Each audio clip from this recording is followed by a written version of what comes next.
Here's lunch, and pick up 12 pieces of Zing the most any recipes. And the hotel can do this for meatloaf. Imagine what it can do for cheese dip, pasta, or chicken. Haddock jam, lose of lamb. You can rotel the difference. The investigators report that could shock you. A disturbing connection between your family pet and stuffed animals sold right here in Houston. What the investigators uncovered could change the way you look at children's toys. On News TV. When it collapsed?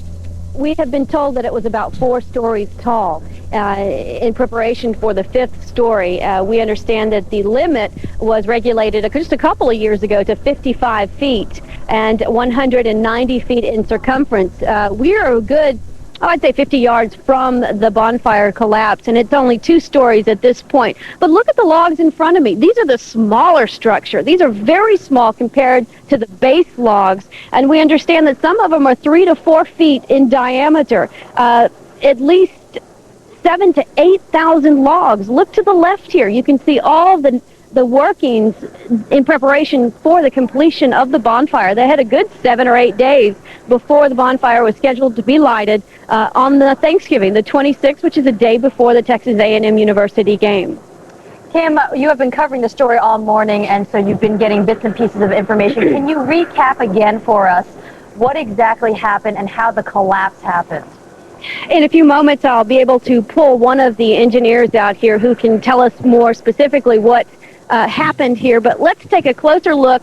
If you can zoom in, there is a center structure in the middle. If you can zoom in and show the left side, which is collapsed. Now, in the middle were 2 center poles, and that's what apparently anchors this structure. It's hard to see right now. We're only on one side of this structure, but apparently they use logs. Those center structures are wired together, and apparently they either split or splintered the anchoring, and then it just led to the collapse. We understand that they are stacked 7 layers thick just around that center structure. 7,000 to 8,000 logs. They use wiring, and the students don't use scaffolding. They actually work on the logs. They work along the wire grid, and there were at least 50 students working on the bonfire at the time it collapsed. Kim, we saw a couple of students, a young woman and a young man, embracing a little bit earlier. You also showed us a picture of a lot of students, dozens behind that roof line. Describe, if you would, just the general mood out there. I would imagine people are just stunned.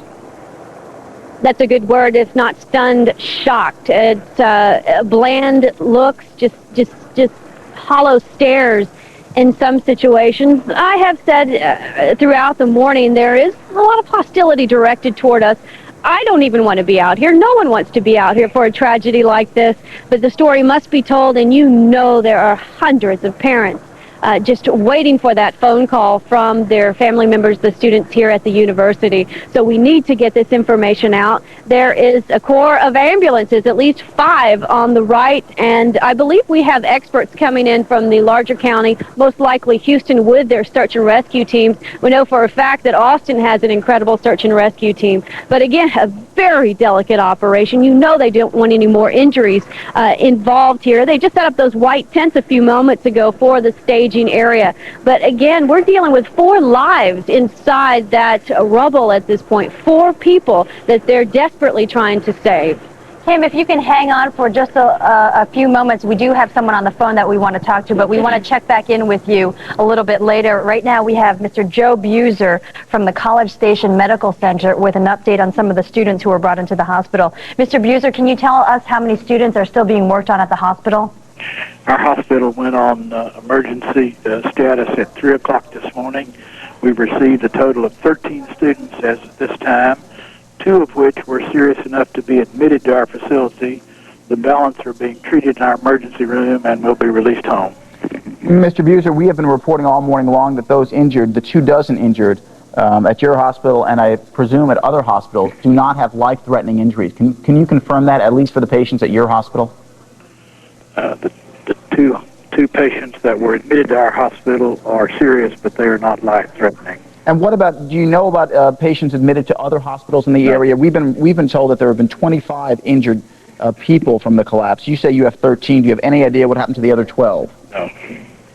Mr. Buser, what would you like to tell parents who are not sure if their child is one of the injured? Can they call your hospital, or have all the parents been contacted? The university has set up a hotline, which would be the better number to call regarding location or status of individual students. Could you describe to us, the nature of the injuries to the patients in your hospital? Variety of injuries associated with falling or being involved in a stack of logs that fell or were moved. For the two students who are in your hospital that have been admitted and are in serious condition, are they undergoing surgery right now? They're admitted to our hospital and are being treated appropriately. We haven't released their injuries yet. Can you release any other details? Don't have any details at this moment. Okay, Mr. Buser, thank you so much for joining us. That was Joe Buser from the College Station Medical Center. Updating you now once again in case you're just joining us. 4 people are confirmed dead. 4 are still trapped inside a collapsed bonfire stack at Texas A&M University. The stack collapsed right around 2:30 this morning. And this is all part of a tradition that happens every year before the Texas A&M and UT game, which is supposed to be next Friday. We still don't know about any plans, whether any plans have changed, but this bonfire is supposed to be lit on Thursday night. Joining us now on the phone is Teresa Guerrero, an alum of Texas A&M University. Teresa, are you there? Yes, I am. Share with us your thoughts about what happened, if you would. I'm just shocked. I cannot believe it happened. I'm planning a trip there next Thursday, and it's just sad. What year did you graduate from the university? In '98. And did you take part in the bonfire? Well, I went every single year I was there, and I just graduated last December, so this would have been my 6th bonfire. Teresa, where are you calling from? I'm calling from Houston. From Houston. And in the past, when you've been to the bonfires, was there any sense that that it was a little dangerous if you were part of the setup of the bonfire, or did you always feel like that the people who were setting up the bonfire had very competent strategies? Oh, I believe that what they were doing, they knew what they were doing. It collapsed before in '95, but they rebuilt it. And I mean, I guess there's always danger there, but the tradition is a lot more stronger, and Aggies are willing to do whatever they can to keep up that tradition. And I think that there was a lot of safety there, I believe. They know what they're doing. They've done it for years, and I guess it's just fate that just intervened, and this is what how they were supposed to die. And it's sad, and I feel for the families, and oh gosh, it's just so hard to explain what this tradition means to all of us, because if you would go to Bonfire and see, there's just thousands and thousands of people there every single year. It's amazing. I mean, just to see what Aggies can accomplish in such little time. I mean, it takes months to prepare, but just to see the outcome and the people there all having a good time. Teresa, the school pride from A&M is legendary, as you mentioned, and the loyalty is just incredible. Finally, what would you just tell some of the students there? You were a student there. The students who are there dealing with this, what would you tell them if you could be there? Just to take care of one another, be strong for one another, and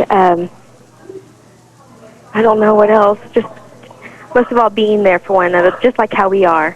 Okay, Teresa Guerrero, thank you so much for calling in. Teresa Guerrero is a '98 graduate of Texas A&M. Thanks a lot. Joining us now on the phone is Mike Connor, or O'Connor, I'm not sure which, from KTM Radio. Mike, first let's get the name of your name correct first.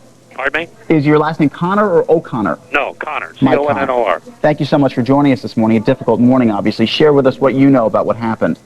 Well, I understand the first reports came in about between 2:30 and 2:45 that the center pole snapped on the Aggie bonfire, and this is a bonfire, the annual bonfire in preparation for the UT A&M football game, and it's been a tradition for 90-some years, and the only year that they did not have a bonfire was the assassination of President Kennedy.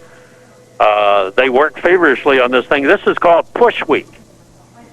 And what that means is they're down to the wire. They want to complete the bonfire, make sure it's set for next week when they light it.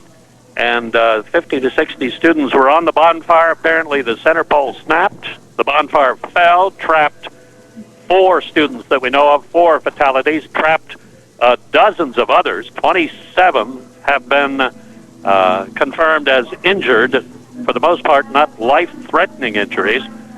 2 have been admitted to the hospital, though, with serious injuries.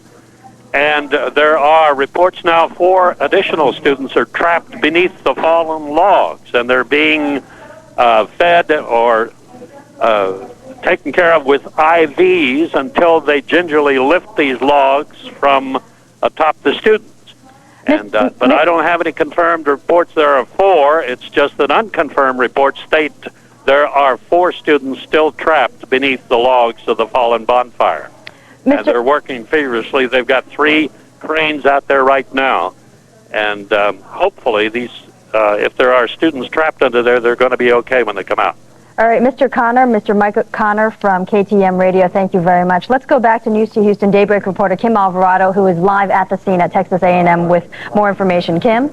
Right, he is correct. There are still 4 students trapped. They're in contact with one individual who is actually conscious and able to talk to the rescuers. It's hard to see now because the sun is coming up, but that's what's going on at this point, and there are 4 students who are dead. We also have the arrival of the funeral homes as well as the hearse is here waiting for the call to decide what to do with the individuals whose lives were lost here. Now, to get a better understanding of Texas A&M University and the core traditions here, the bonfire tradition that dates back to 1909, I grabbed Bert Shirley, who is actually from Houston. And first off, I asked Bert, did you call your parents? Yes, ma'am, I did. I called my dad around 6 o'clock this morning, just to let him know that I was all right. And as far as I know, most of my friends are all right. I haven't talked to everybody yet.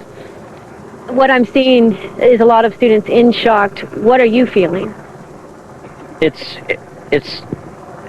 surreal. I mean, you don't really know. It's hard to know how to feel because you never think that something like this could happen, and then it does, and you're forced to deal with it however you can.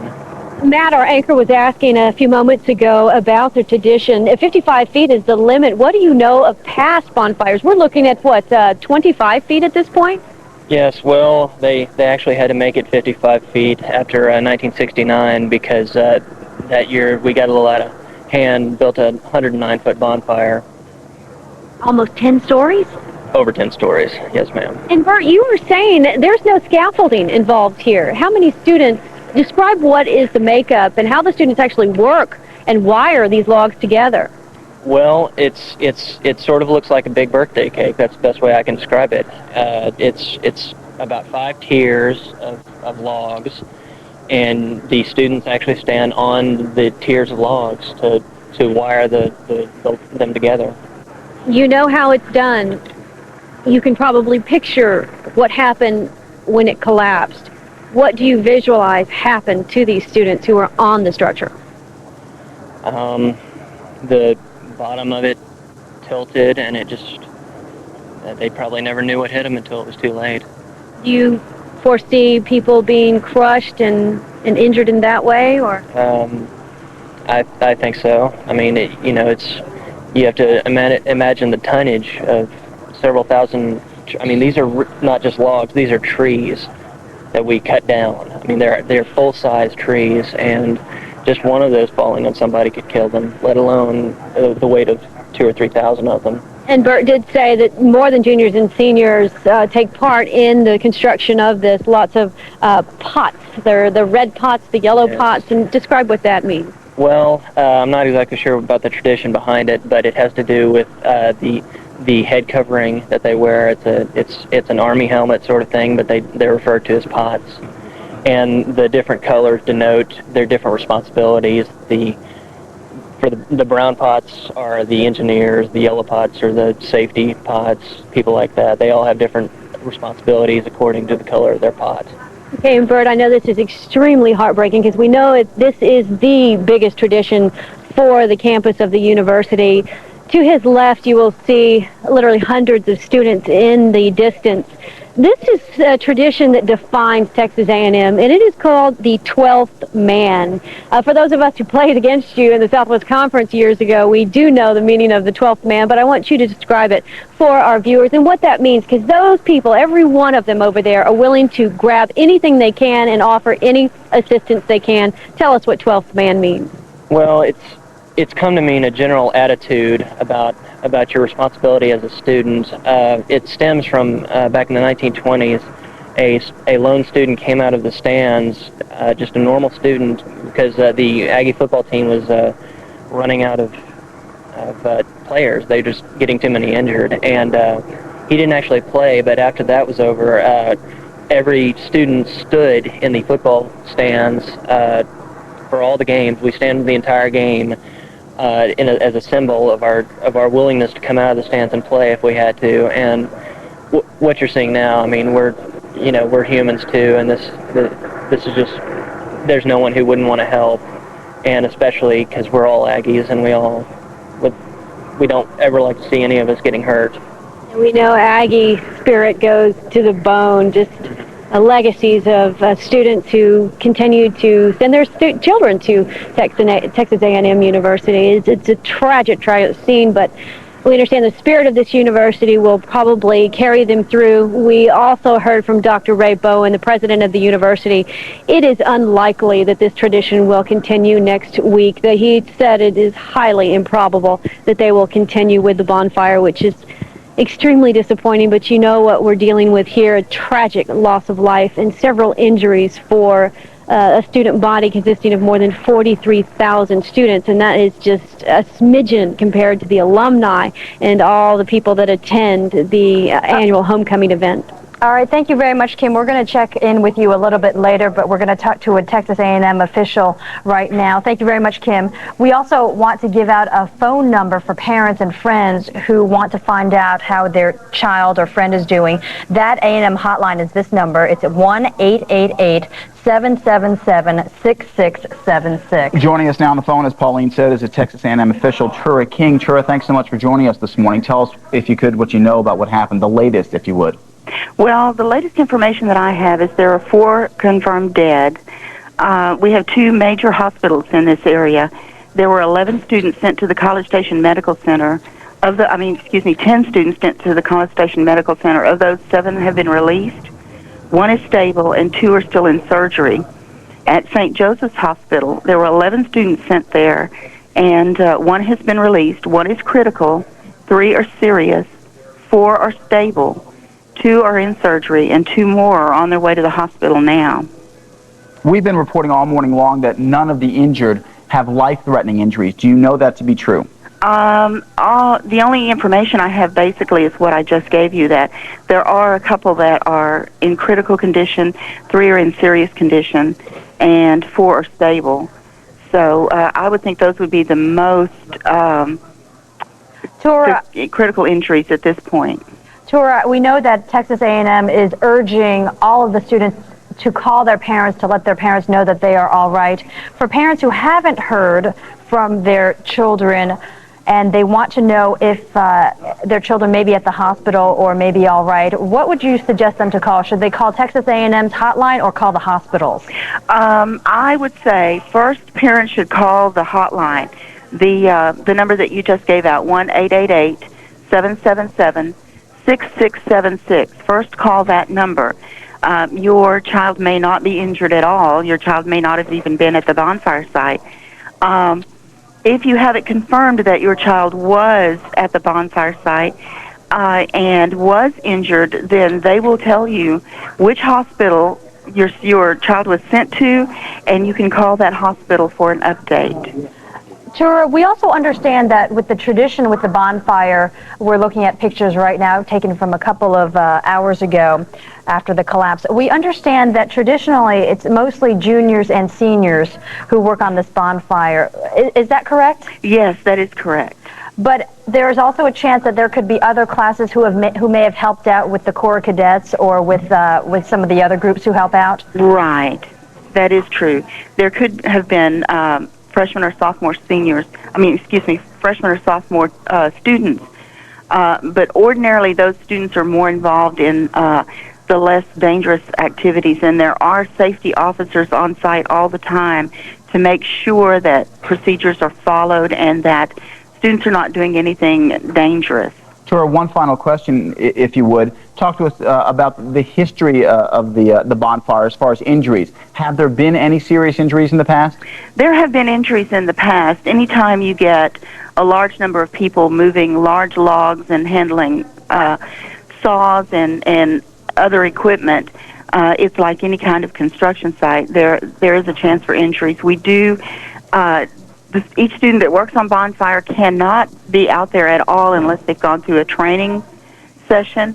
And like I said, there are safety officers always on hand. None of the injuries have been quite this serious before, though. So obviously nobody's been killed in the past. I can't say that for certain. I don't know for sure. I think that there was a student killed a few years ago in but it was in a traffic accident more than a bonfire, an accident on site at Bonfire. Tora, there was a collapse of the bonfire in 1995. What was the extent of that? There were no injuries at that collapse. The bonfire was built and ready to go, and there had been a tremendous amount of rain that year. And basically what happened is the center pole is dug into the ground to make it stable, and at that one, the ground was very soft, and the pole just slid over sideways. And it did not completely fall down. It just kind of leaned over. Was it after that collapse that the university lowered the maximum height of the bonfire? No, that was done, in the mid-'60s somewhere. It was, it kept getting taller and taller and taller, and of course the taller it is, the more dangerous it is. And they set a standard height of 55, I believe it's 55 feet. They set a standard height, and the bonfire is not built higher than that since then. That's what we were told. Another question from me, I thought it was my last, but maybe it's not. The accident happened about 2:30 in the morning. Is it unusual for students, that large a number of students, to be working on it at such an early hour of the morning? Not at this point. This is what's called push. This is when it's sort of the last minute, hurry up and get everything finished. So students are not encouraged to go out there if they have classes, tests the next morning. But students who don't have school obligations usually are out there off and on during the night. They'll come and work a couple of hours and leave. So it's not unusual at this point of Bonfire when everything is being finished up and the site is being prepared for the lighting of the bonfire. Tora, just a couple of minutes ago, we had seen pictures from the scene right now, and we saw hundreds of students in the area. Are you asking students to stay away to give the rescue crews some space to work? And are classes canceled today? Classes are not canceled today, but we are asking students to please not get over there and get into the way of the emergency vehicles and that kind of thing. A lot of the people you may see on site may be emergency personnel. 3 of the parking lots in that area where both students and faculty and staff park have been rerouted. People who park in that area are asked to park somewhere else.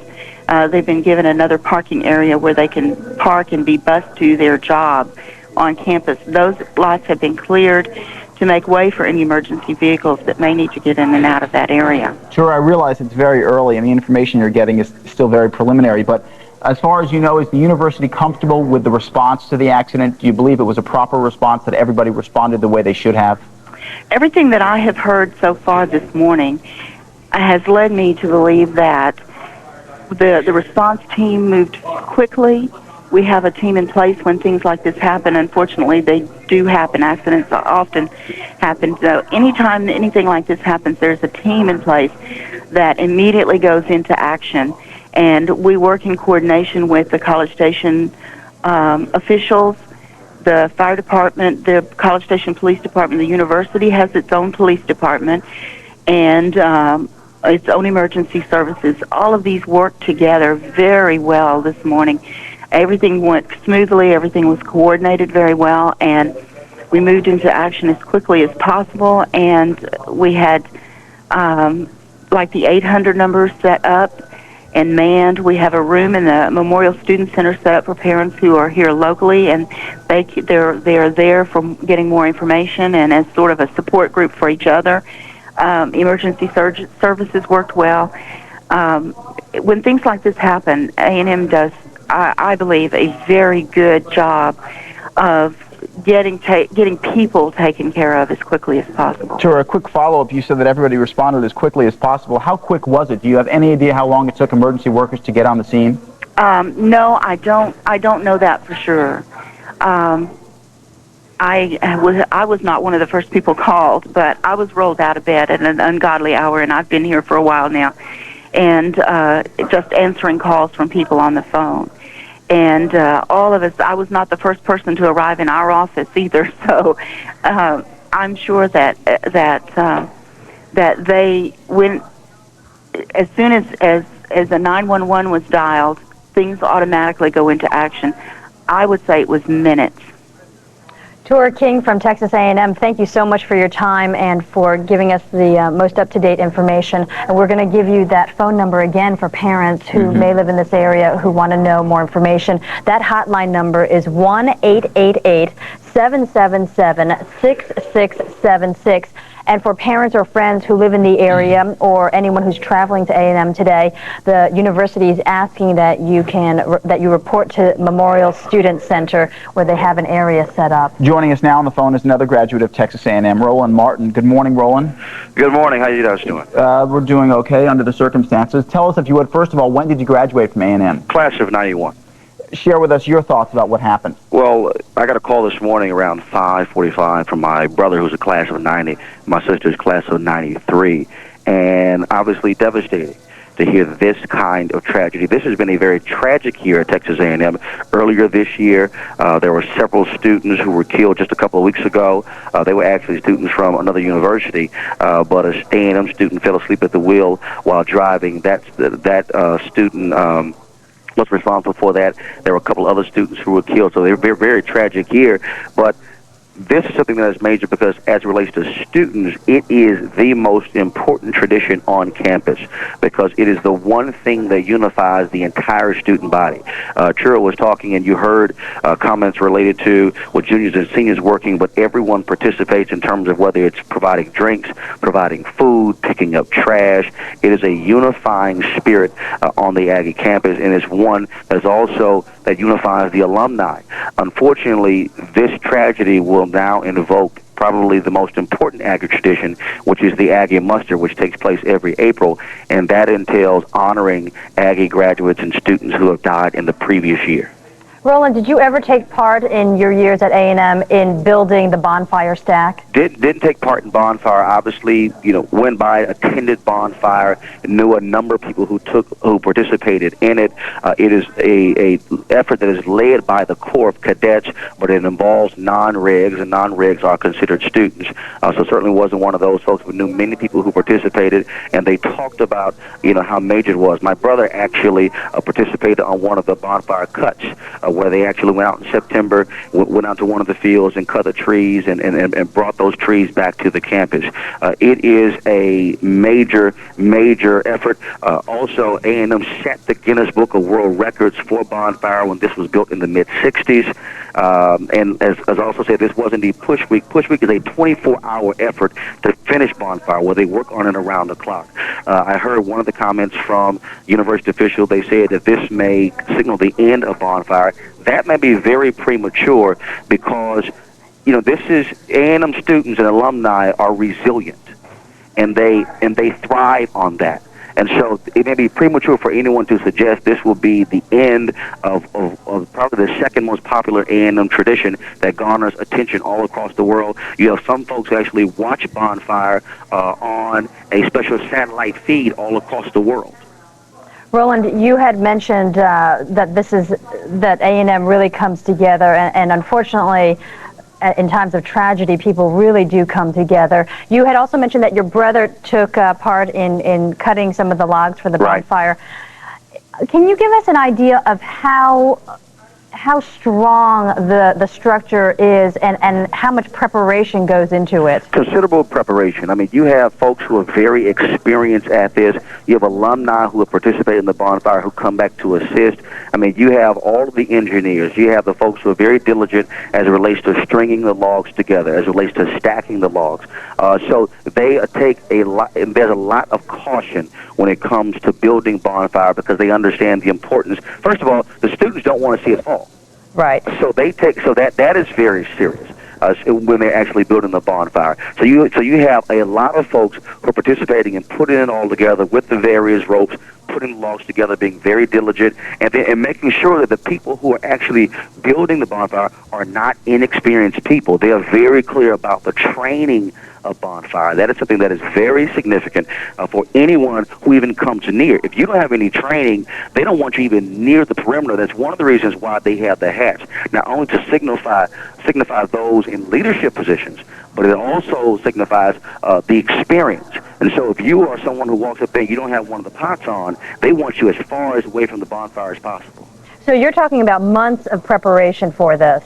Oh, yes, most certainly. So with that in mind, it must be very surprising to hear that the center pole in this bonfire split and caused part of the bonfire stack to collapse. So with all of this preparation in advance. Well, I heard a previous report, another report, because I've been surfing the net since 6 this morning, where some believe one of the cranes may have hit the center pole.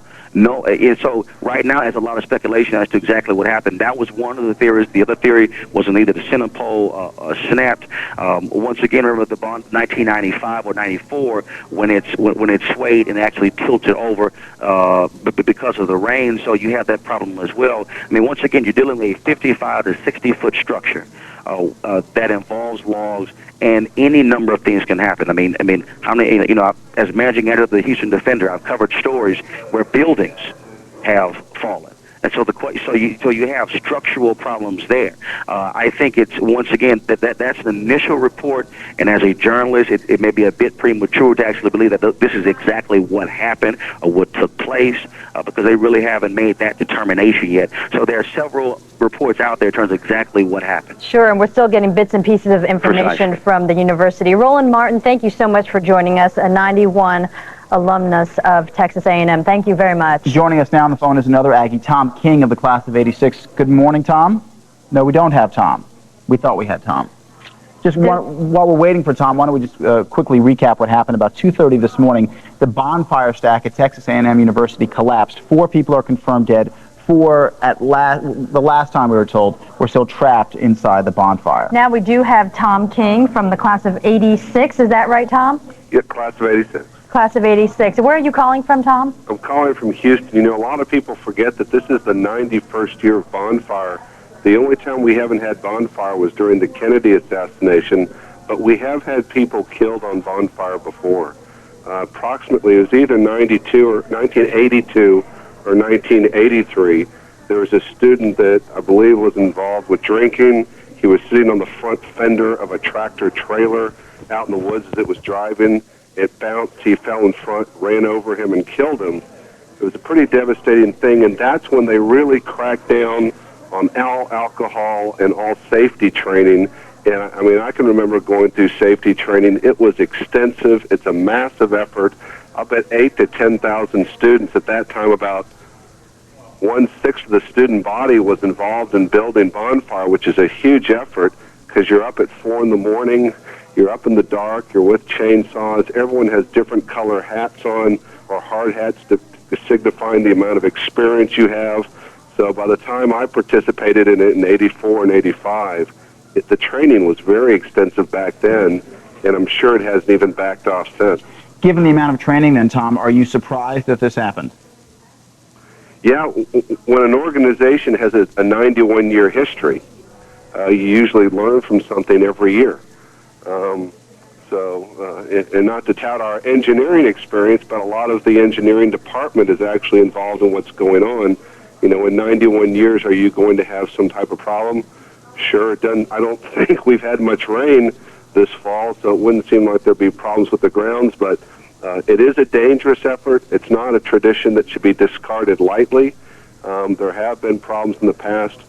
but from the times I was there after the accident, there had been extensive training, and I think what we need to be concerned about first are these students right now, and we'll evaluate traditions later. Tom, did you actually take part in constructing the bonfire when you were at A&M? No, I was involved in what was considered much more dangerous part, which was all these chainsaws, all the buzzing, everyone doing their cutting from 4:35, 6 in the morning, you know, in dense woods where you can't everybody see each other. Trees are falling down, you know, because what would happen is a company would want some land cleared. Well, that land wasn't necessarily inhabited all the time, so, you know, the university would have the students, you know, clear this land, as opposed to a field where there's not a single structure on it. Everyone's in plain view. The crane is there. Everyone can talk to each other on the bonfire field itself, on what they call the polo fields. So I would think actually probably what would be a relatively more dangerous thing would be all these new kids out there doing all the cutting, and not everybody can see each other because you're in the woods. Tom, we had shown video earlier of the scene, and we saw some pictures of the logs on the ground. Give us an idea of how heavy one of those logs is. I mean, I can tell you it would usually take 6 to 8 people to move those, and you know, everyone stands so far back from bonfire. When they light it, the heat wave that is generated from those heavy logs, I mean, people are usually 80, 90 feet away when the first heat wave blows out. I know everyone gives it wide girth because, you know, it always falls down, you know, eventually when it's burning. And because it's usually so high, you know, people give it a good distance. You know, I mean, they're using industrial cranes out there. You should probably think of it as industrial piping, just like you'd have out by the ship channel. Tom King, class of '86 at A&M, thanks so much for calling in and for sharing your thoughts. Let's go back out to the scene of this terrible accident. News 2 Houston Daybreak reporter Kim Alvarado joins us live there now. Kim? A very busy man here. The student body president, Will Hurd, is working with the students. He has to pretty much wear two hats, dealing with the emotional response from the students. He also has a leadership role here, and he's doing a great job at getting the information out. We will reiterate, there are 4 students who have lost their lives, possibly a 5th student. We just went a little bit closer to the staging area a few moments ago, and we can see a very delicate operation where cranes and Corps of Engineer individuals are pulling the large logs off of a centralized west area of the bonfire collapse. We also see blankets set up to where we can see that it looks like they're working on one of the individuals who is still trapped inside. We understand there are 4. Now, Will, back to your role as being a leader as well as a shoulder out here. Yes, ma'am. When we first got out here, there were several hundred students that were here, were confused, didn't know what was going on, but they were willing. They stayed calm, they stayed quiet, and were prepared to do whatever necessary to help out with the cause. I think the information is flowing well. College Station emergency groups, as well as the critical incident response team, has done a great job of doing everything they can to make sure we get the students out of the rubble. What is the status, if you know, of the conditions of the 4 still trapped? Is there hope for those 4? I can't say. I don't know any information about that at the time. Because you guys and the medics here have been asked to step back, and Bryan Fire Department as well as Police Department are working. Is that correct? Yes, ma'am, it is. And they're doing their best. They're still working diligently to pull as many people as they can out from under the pile. We understand there's some prayer circles and groups. The 12th man, the tradition here at Texas A&M University, are gathering to pray for these individuals as well as the injured. Yes, ma'am. We're here praying for the families as well as the students. If any families or loved ones need to get in contact with anybody, the phone number to call is 888-777-6676. You can call that phone number, inquire about a person, and tell whether they're in the hospital or not. So if you need to get information, do that, or call your sons and daughters. If sons and daughters are watching, call your parents. You need to let your parents know that everything's okay so we can keep the phone lines clear. And Will, no, I know this is a very difficult question to ask you. It is still early. We still have life-saving efforts going on here. But you do have a leadership role, and there will be a decision to make, and that is, will this tradition continue? Most likely, the president of the university said that it certainly won't continue next week. But in your heart, what do you believe should happen? This year, Bonfire will not happen. Our concerns right now are getting the students out of here and helping them and helping the loved ones get information out. Bonfire is an important tradition to A&M. It's one of the lifeblood traditions of this university, and we're going to do what we can to see it through. Bonfire is a very safe project. We've been doing it for a number of years. There's a number of hours going in for training and proper safety training. It's just like with any other project or any other construction, freak accidents can't happen. Right now, the actual cause of this collapse is not known, but based on accounts, it just happened all of a sudden, and nobody really saw it coming. What do you plan to do initially after today and the search and rescue is completed and the individuals are being treated at area hospitals? What is your first plan as a student representative? We're preparing an off-face prayer service for this evening. And we're getting the logistics of that set up so that we can get information out to the students so the students can grieve and be with one another and support one another in this trying time. Well, this is a tragic year for Texas A&M University. We had just covered a horrible scene where an individual accidentally ran over 6 students, some of them from University of Texas, some of them from Texas A&M University. It's been a very trying year, has it not? Yes, it has. Those students that were killed in that car wreck were from Baylor University in Southwest Texas and also A&M. There's been a number of tragedies. This year, at this point, we have more than we had the past year. It's kind of tough because this is the time that these students are reaching after their dreams, and a lot of them think they're invincible, and having to deal with the tragedy of something like this is hard. But I think we're pulling together as a community, we're pulling together as one campus to support one another through these trying times. Very good. Thank you very much. We appreciate it. Will Hurd, the student body president, he's very busy. He's working both sympathy for the students involved, and he's also helping us out to understand the tradition here and what this bonfire meant. Another individual who was actually working on the bonfire told me that it basically is built like a birthday cake, 5 layers tall, and then as a kind of a joke, they put an outhouse painted orange on the top of it, and when they light it, which was scheduled for next Thursday, it's supposed to be representing the burning desire to beat the University of Texas, a long-standing rival for the Texas A&M University versus the University of Texas, and that was scheduled to go off next week. It is not going to happen. Again, we are still focusing on life-saving efforts for 4 students still trapped in the bonfire rubble. We're live from College Station, Brazos County. I'm Kim Alvarado. Kim, I do have a question. When we last spoke with you, you said the rescue crews were at least in contact with one of the 4 people still trapped. Have they heard from the other 3 who are trapped? Do they know exactly where they are? They know where they are as far as alert, conscious discussions with the students. We understand that's only happening with 1. There are reports that one of the individuals now is believed to be dead. We cannot confirm that yet. We will know in just a few moments. They are setting up a full staging area to get the most accurate information. A few moments ago, we're right at the area actually where they cut the logs or clean up the logs in preparation for going about 25, 30 yards to begin the layers of stacking. This is actually right where they cut them. There's lots of Coke and vending machines here because the students worked for several months. I asked one of them, could you please tell me what you heard, how it happened, and she described it as this huge snap, just a tremendous snap, and then complete silence.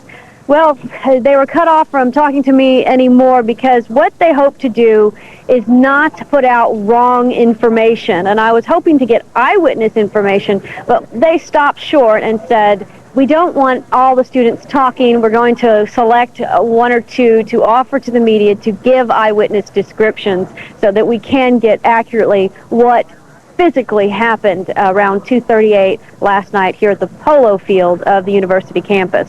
I'll try to bring you up to date, Pauline. I will go over to the medical staging area to try to get a status on the rescue efforts for those 4 students still trapped. Okay, thank you very much, Kim, for your update. Joining us now on the phone is Lane Stevenson, the public relations person with Texas A&M University. Good morning, Lane. Oh, good morning. Get us up to date.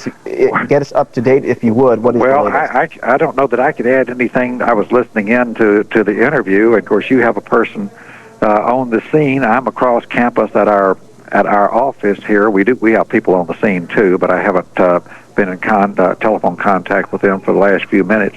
So you have more current information than I do. The only thing that I can confirm is that there are 4 known fatalities. 10 students have been sent to College Station Medical Center. 7 have been released. 1 is in stable condition, and 2 are in surgery. We were told. Now, I'm not sure that this is somewhat dated information.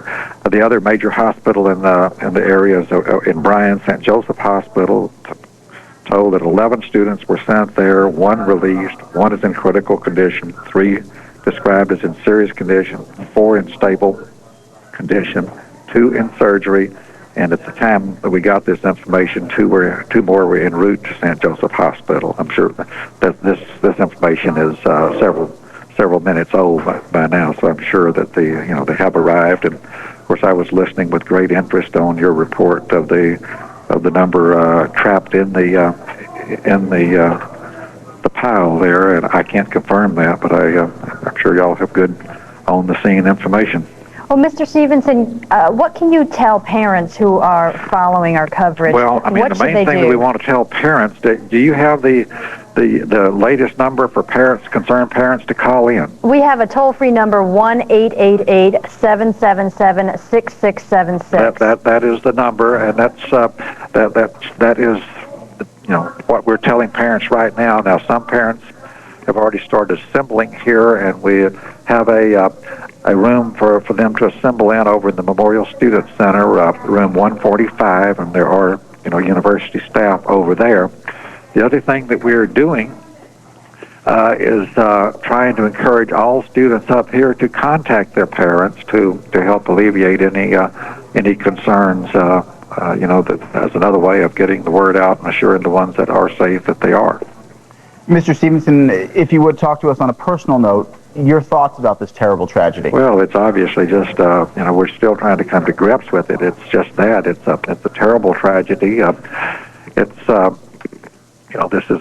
a long standing tradition, but it's known to be that safety is a concern, and it's always the paramount consideration. And all the students that work on Bonfire have to go through a safety training orientation program, and the Bonfire height was scaled back in 1970 to its current height of a maximum of 55 feet for the center pole.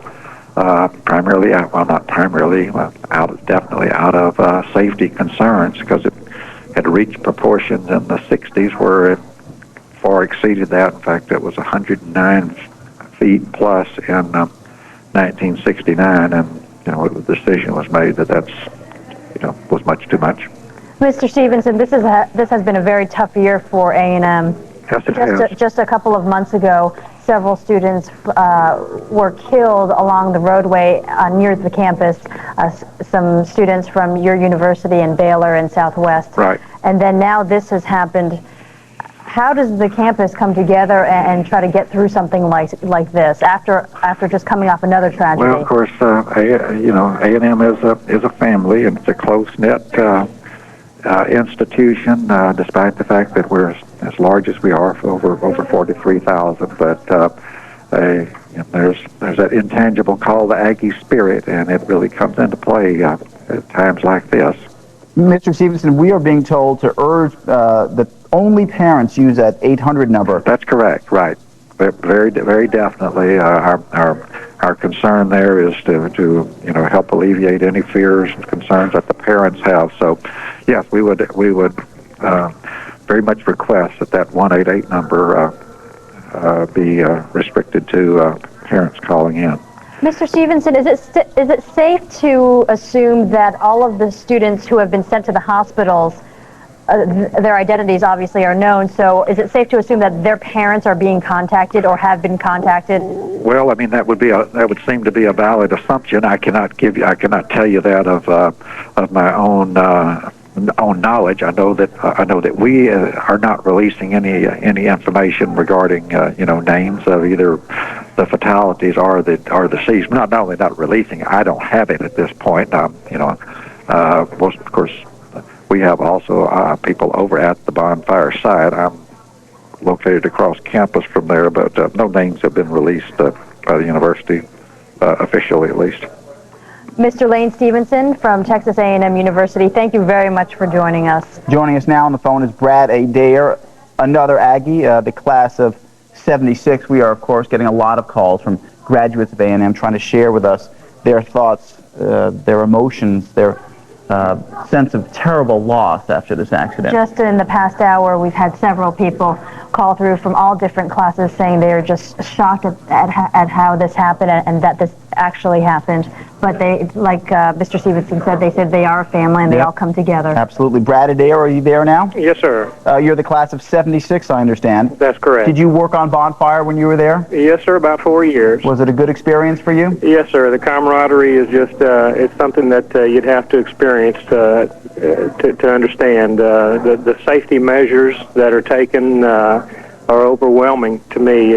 Since I've been out of school, I've been involved closely in construction and industrial sites, and I've had classmates who've gone on to safety inspectors, even OSHA, who told me that A&M and that construction out there on the Bonfire it supersedes any of the safety standards that are met around the world. It's amazing. Mr. Adair, as we talk with you, we're looking at video that was shot this morning of the aftermath after the Bonfire stack collapsed. It's just from a couple of hours ago. You say that you worked on the Bonfire and you're very knowledgeable about the construction business. Tell us about the preparation that goes into making this Bonfire stack. Well, one of the best analogies I heard earlier was a birthday cake. That's excellent. If you could imagine starting out with a pole back in the 70s, we actually took two 50 to 60 foot poles and spliced them together and then put them in the ground about 10 feet.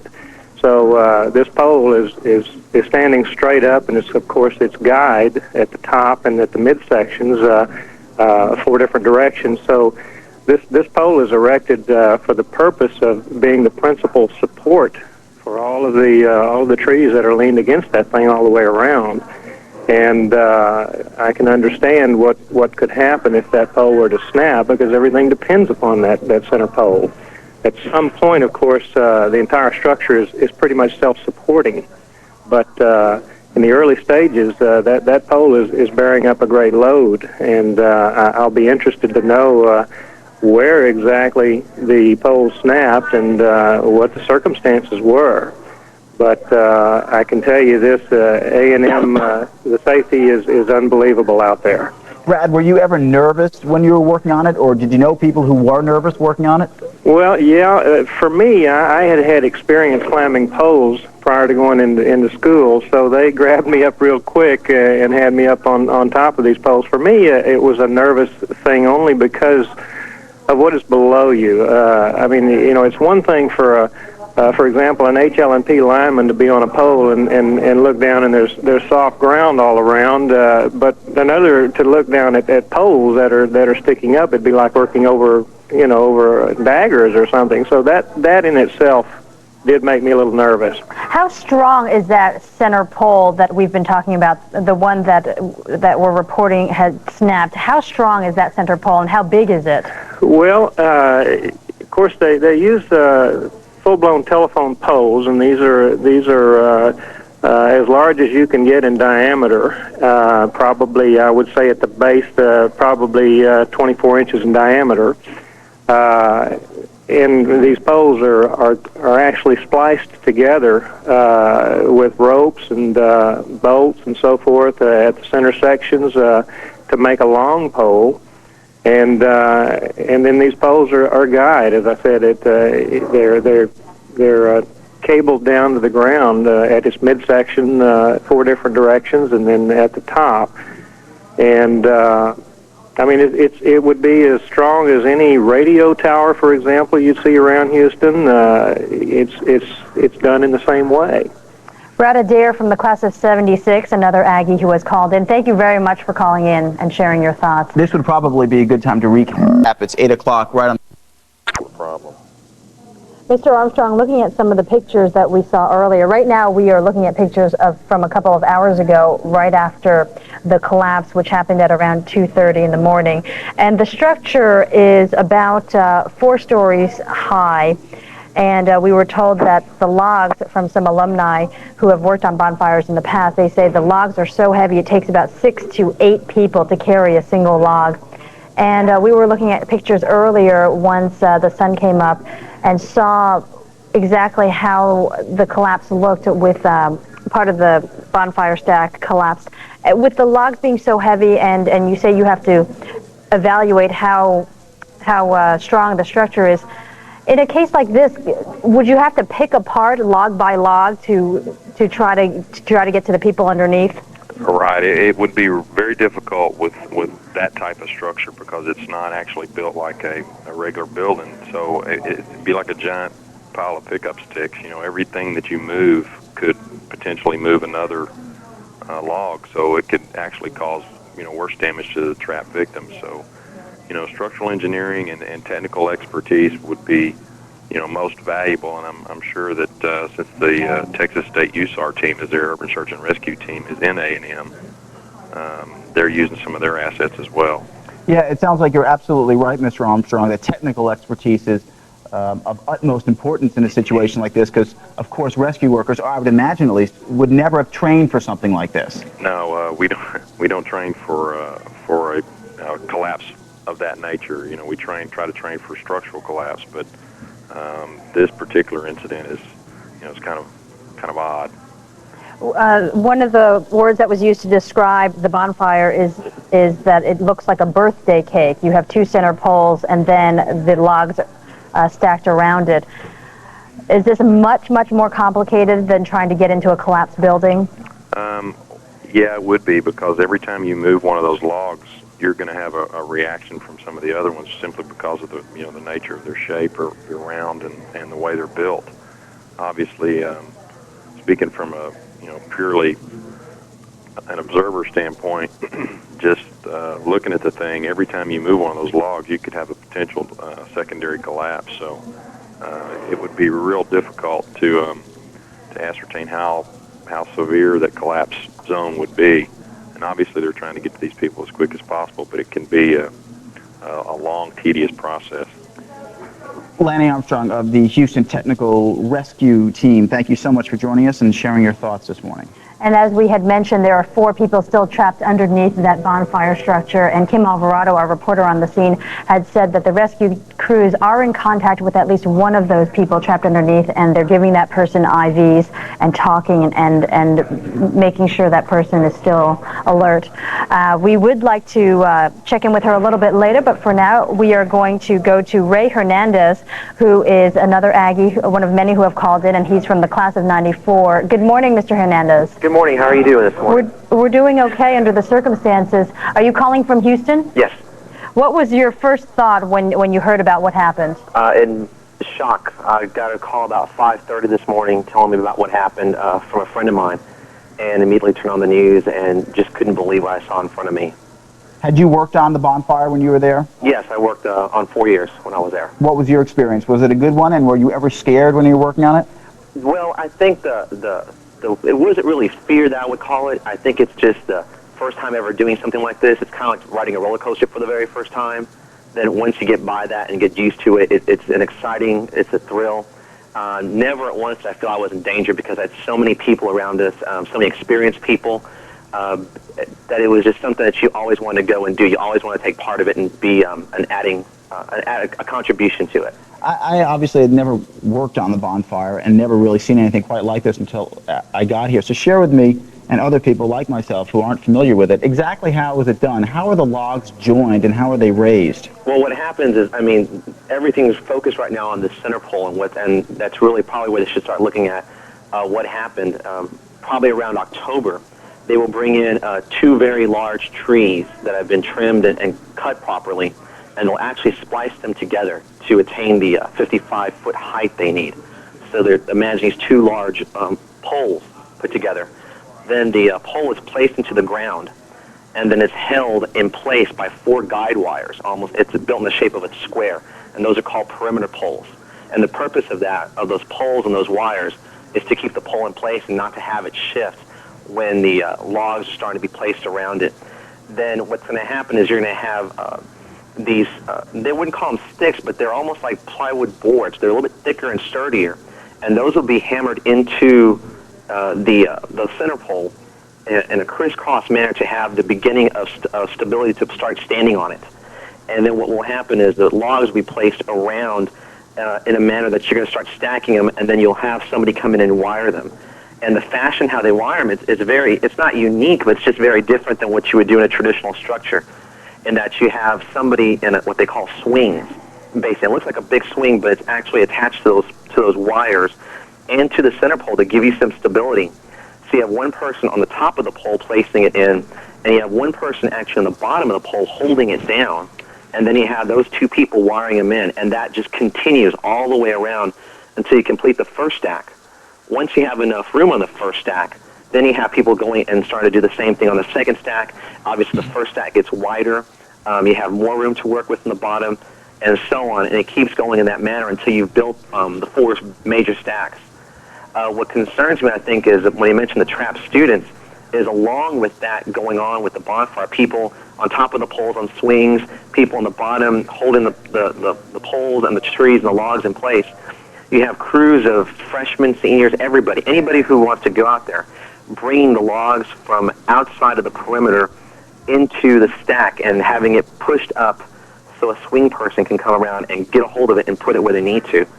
So you can have 2 people working on a log and have 10 people underneath them pushing the log up towards it. And you can have this going on simultaneously.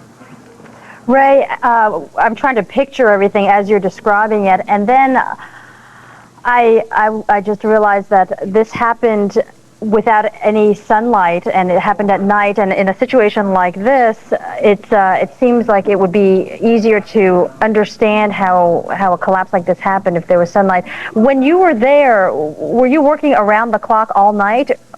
There were times that we would go and take shifts depending on, of course, study schedules and tests and how that worked. But there's been times, that we were out there maybe in the early evening and you'd work all night. Just if you had free time to do it, you could. There were times I worked in the early evening, sometimes in the 12 to 6, what they call the push. And that's when you kind of get assigned. If you have the time to do it, you'll go out and do it. So, there's been many times I've worked a 12 to 6 shift just to make sure Bonfire's up and going. But I'll say this, though, when I was out there, I never felt that safety was ever compromised. If people thought they were getting tired, if it was too late, what they would call the red pots, the leaders of the bonfire, would go around and always make sure that people were alert and awake with some coffee. Otherwise, they would send you home because they felt that you were compromising the safety of others.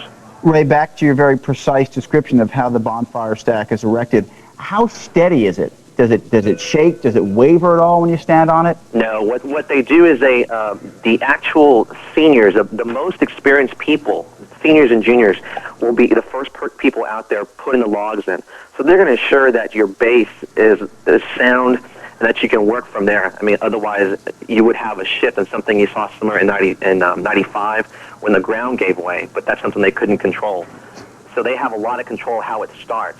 And then seniors and juniors will continue to build it, but obviously you need to start teaching some of the younger classmen how to do this. So they'll be starting to come in right around this time. I'd hate to say you'll see some freshmen, maybe a freshman or two, some sophomores starting to learn how to do the major work of how this bonfire works. So it's really hard to say who is on the stack. It could have been anybody. So is it as steady as standing on the floor? Is that how steady it is? Oh yeah, as steady as standing on any deck, anything built of wood. I mean, there's so much, and you have there's so many logs placed together that it becomes its own foundation. And what's going to happen eventually? Obviously, it won't happen this time. They will actually cut the wires from the perimeter pole that support that center pole, and it will stand by itself.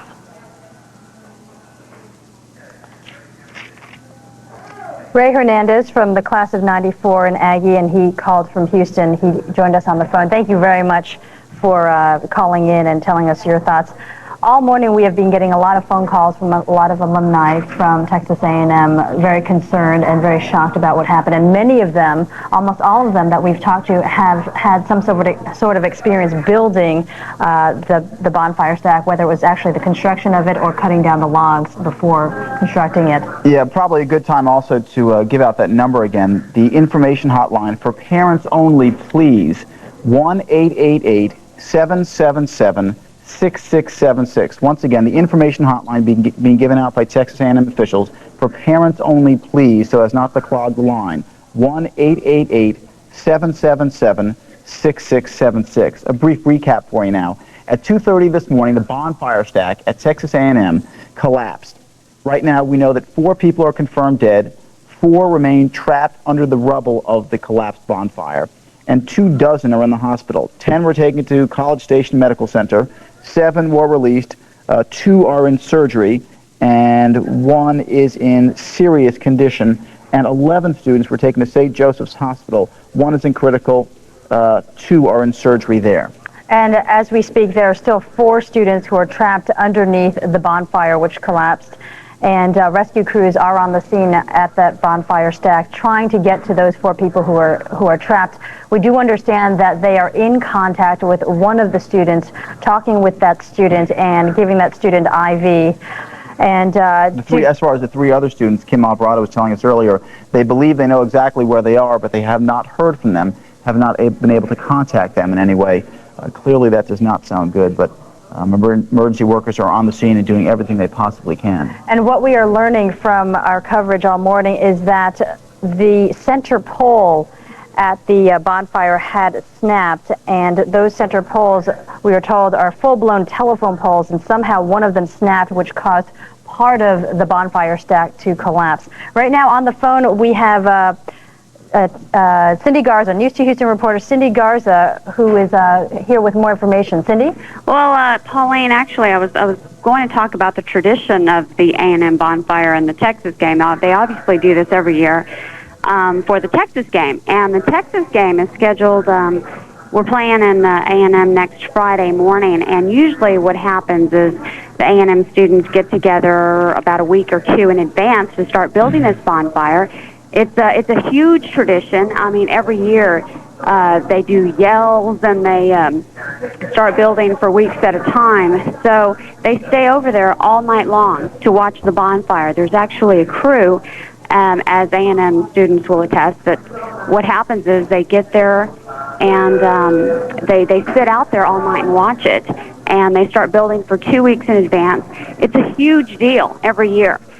And it's a tragedy. That's obviously a tragedy. Cindy, you're a Longhorn, so you've been to many of these bonfires for the game. When you heard about this, were you surprised knowing how much preparation goes into building this bonfire stack? Well, yeah. I mean, usually why they sit outside and man that thing all night is because they don't want someone, particularly from Texas, to go over there and not, and mess with it and perhaps even knock it down. So I'm very surprised. I don't know if this has happened in past years. But that's why they sit out there and man it. And there's dozens of crews out there that sit out there all night long. And I am surprised. And I worked at A&M for a year. And so I know how much preparation goes into building this thing. And I know how much pride and camaraderie there is at that campus. So this is a huge tragedy for the A&M campus. And clearly will taint next week's ball game. Obviously the football game will take a very distant back seat to what happened most certainly, because the game is it's a huge game. It's the biggest game of the year, and anyone who lives in Texas and anyone who especially has gone to A&M or Texas knows that this is the game of the year, and this is what they've all waited for. And so the bonfire is tradition. It's I've never been to an A&M Texas game where there wasn't a bonfire. That's just the way it is, and it's just I'm at a loss for words only because I worked there. I mean, I am a Longhorn, but I worked at A&M for a year, and I know how much preparation and tradition this means to the campus. So it's a big loss, especially the students involved. I mean, it's one thing to have it fall, but another thing to have students underneath that thing. It's awful.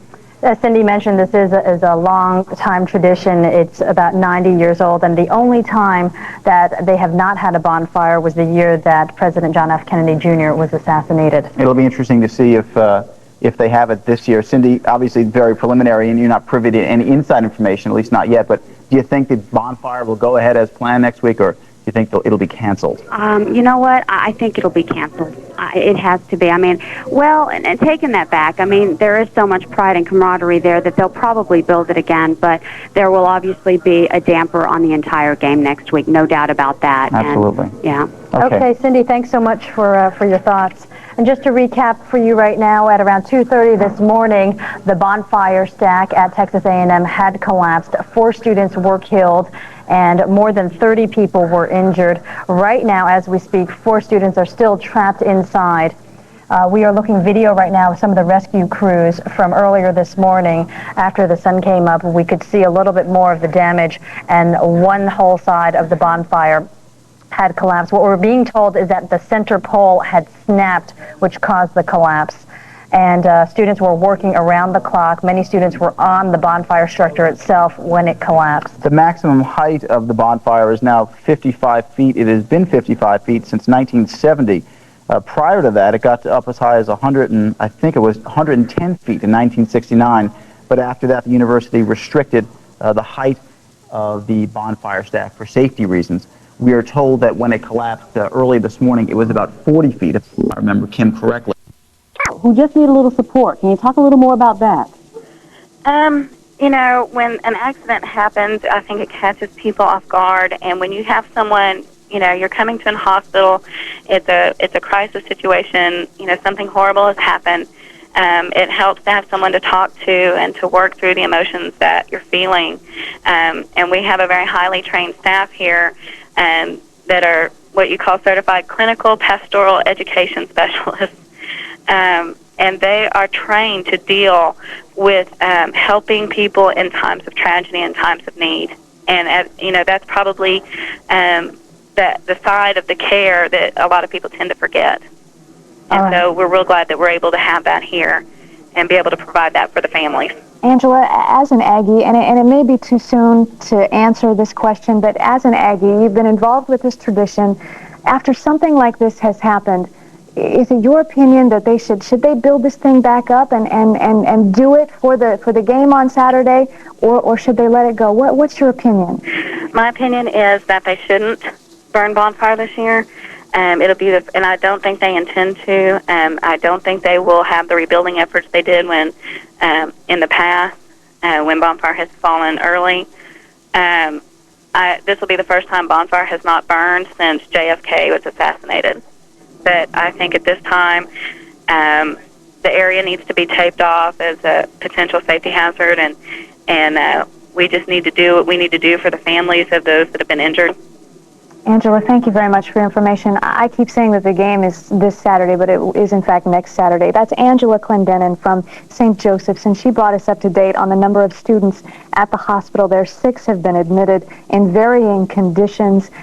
She didn't have information on whether they were male or female students, but no doubt still a chaotic situation there at both hospitals as people come to find out how their friends might be doing at this point. And as we've been listening to Angela give us a little perspective and also bring us up to date on the conditions of the people admitted, we've been watching live aerial pictures of the rescue scene here, and there is an air of anticipation because there has already been one student who has been rescued. That student appeared not to have life-threatening injuries.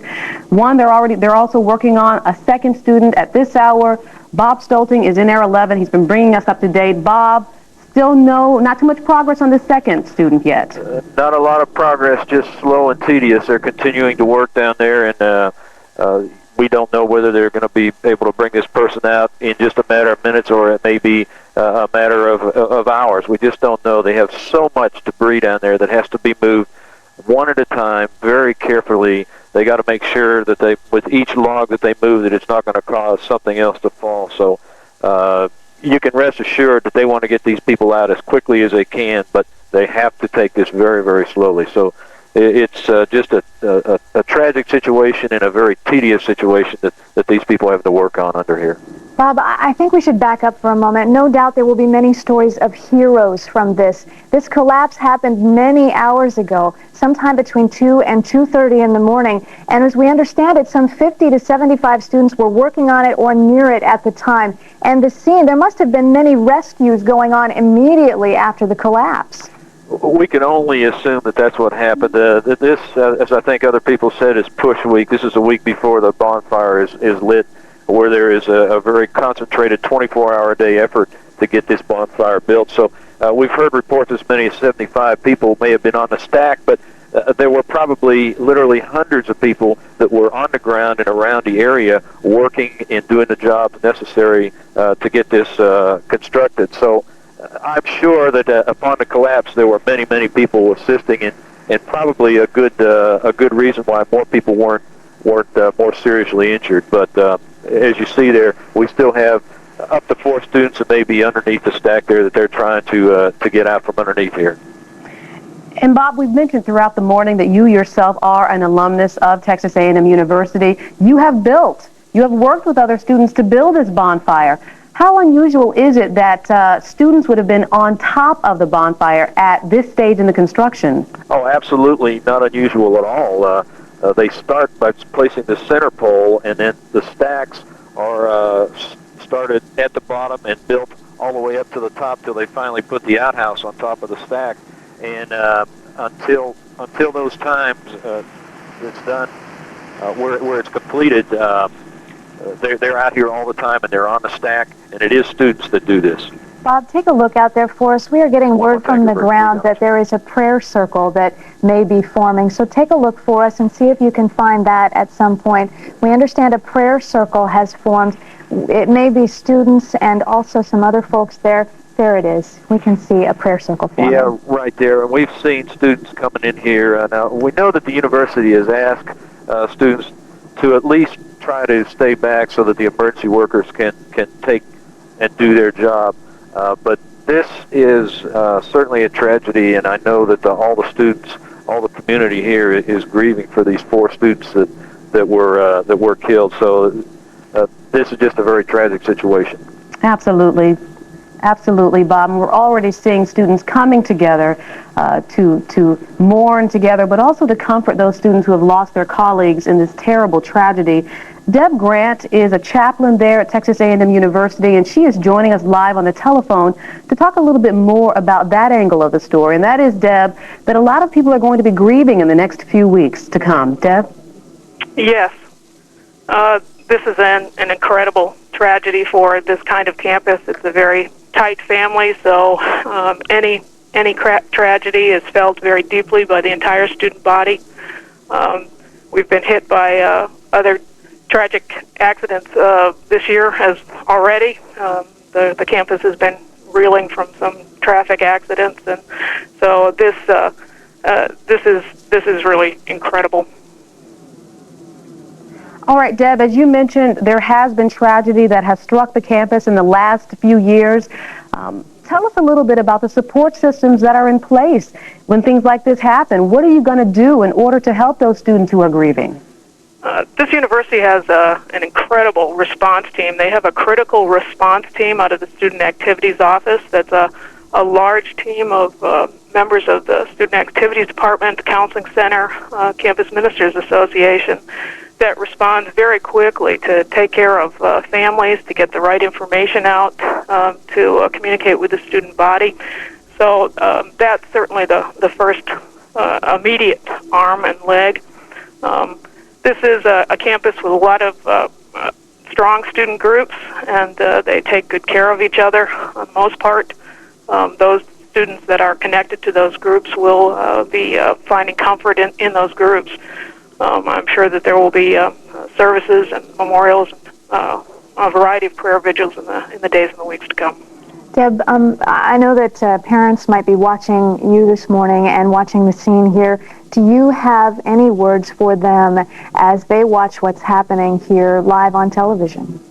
I can't, know that there's an entire community that is thinking of them, and that For parents, this is agonizing. I know. I just heard that the phone lines were just jammed. That students really are trying to get to the phone lines to call their parents just for a quick call, just leave messages on machines or whatever they need to do through email or whatever, to let them know that they're all right. So to continue to pray. Deb, we don't want to get too philosophical here, but you are a chaplain. You're a woman of God. What do you say when students say, why? Why did this happen? This was a time that was supposed to be so full of cheer. It was supposed to be a festive time. We were getting ready to celebrate being an Aggie and to celebrate the rivalry between A&M and the University of Texas. Why would this happen? What do you say to a student who asks you that? That one's the most difficult of all. It tends to be a head question, and this is a time for the heart. And the heart doesn't ask why. It just stands and cries and surrounds those we love. So it isn't the head can't answer that question, but the heart can surround us with hope and joy and love.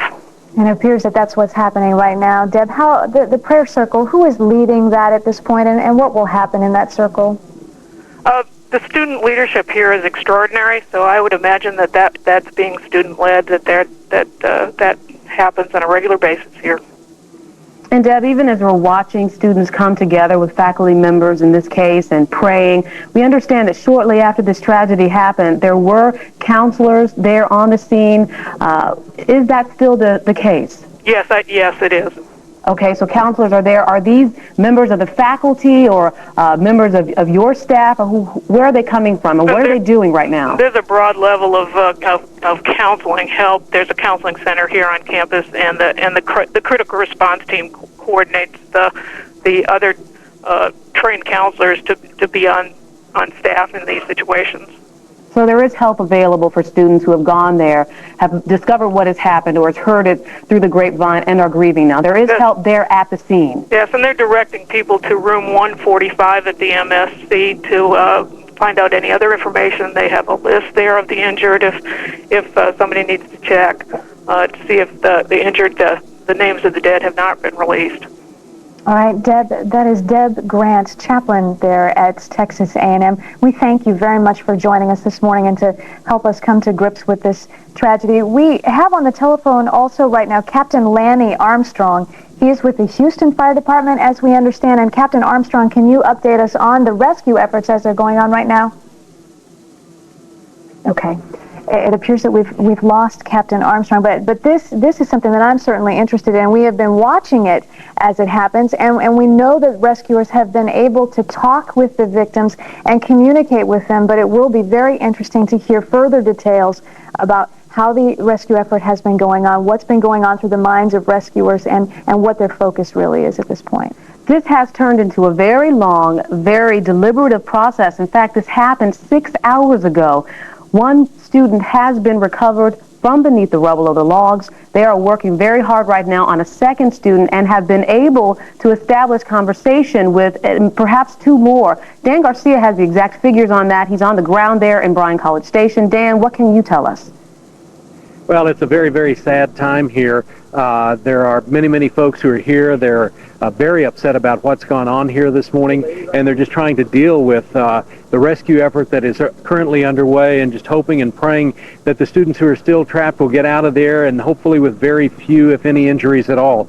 Earlier this morning, the rescue effort had begun almost immediately. There were already cranes that were in place out here as a result of building the bonfire. One of the students that we talked to earlier this morning told us that he was working on top of the pile, and for some unknown reason, it just gave way. It shot him straight up into the air, and the pile twisted, and then he wound up pretty close to the top, buried in a little bit of rubble.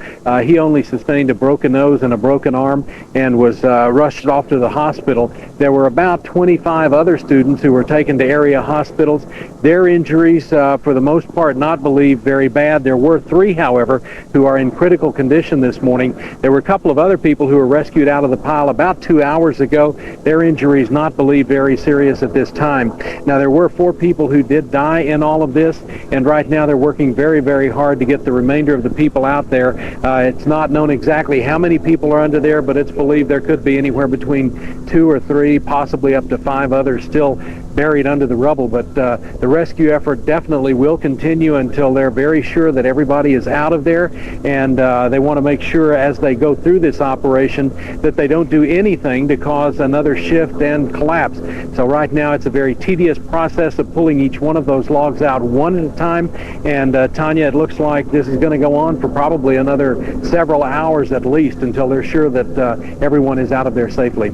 And we will continue to watch it. Thank you. Dan Garcia reporting live. As we understand it, there is a news conference scheduled in the next few minutes. We'll get the very latest information from that. We do want to bring you up to date. We have been following this story. It happened about 2:30 this morning, and at least 4 students are dead from this bonfire collapse at Texas A&M.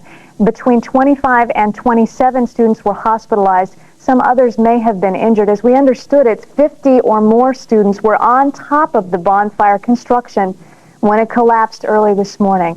And this telephone number here is for family members. It's 1-888-777-6676. 1-888-777-6676. That number for family members in case you want to catch up on the very latest as to what's happening. They also have a list of the injured students so that you know the list of the names of the students who have died has not been released. Time now is 8:36, and again, 4 students confirmed dead after this bonfire collapsed. Dozens more injured. We can only imagine what it must have been like if you were the parent of a student at Texas A&M University when you got word of this early this morning. We do want to find out directly from a parent of a Texas A&M University student. Sam Whitley is a parent and is joining us live by on the telephone right now to talk a little bit more about what happened. Sam, did you have a son or a daughter who was working on this bonfire this morning? I don't have a son or daughter who is working on the bonfire. However, I have 2 sons at A&M, one in the Corps and one not. Sam, had your sons worked at some time on this bonfire this year? Yes.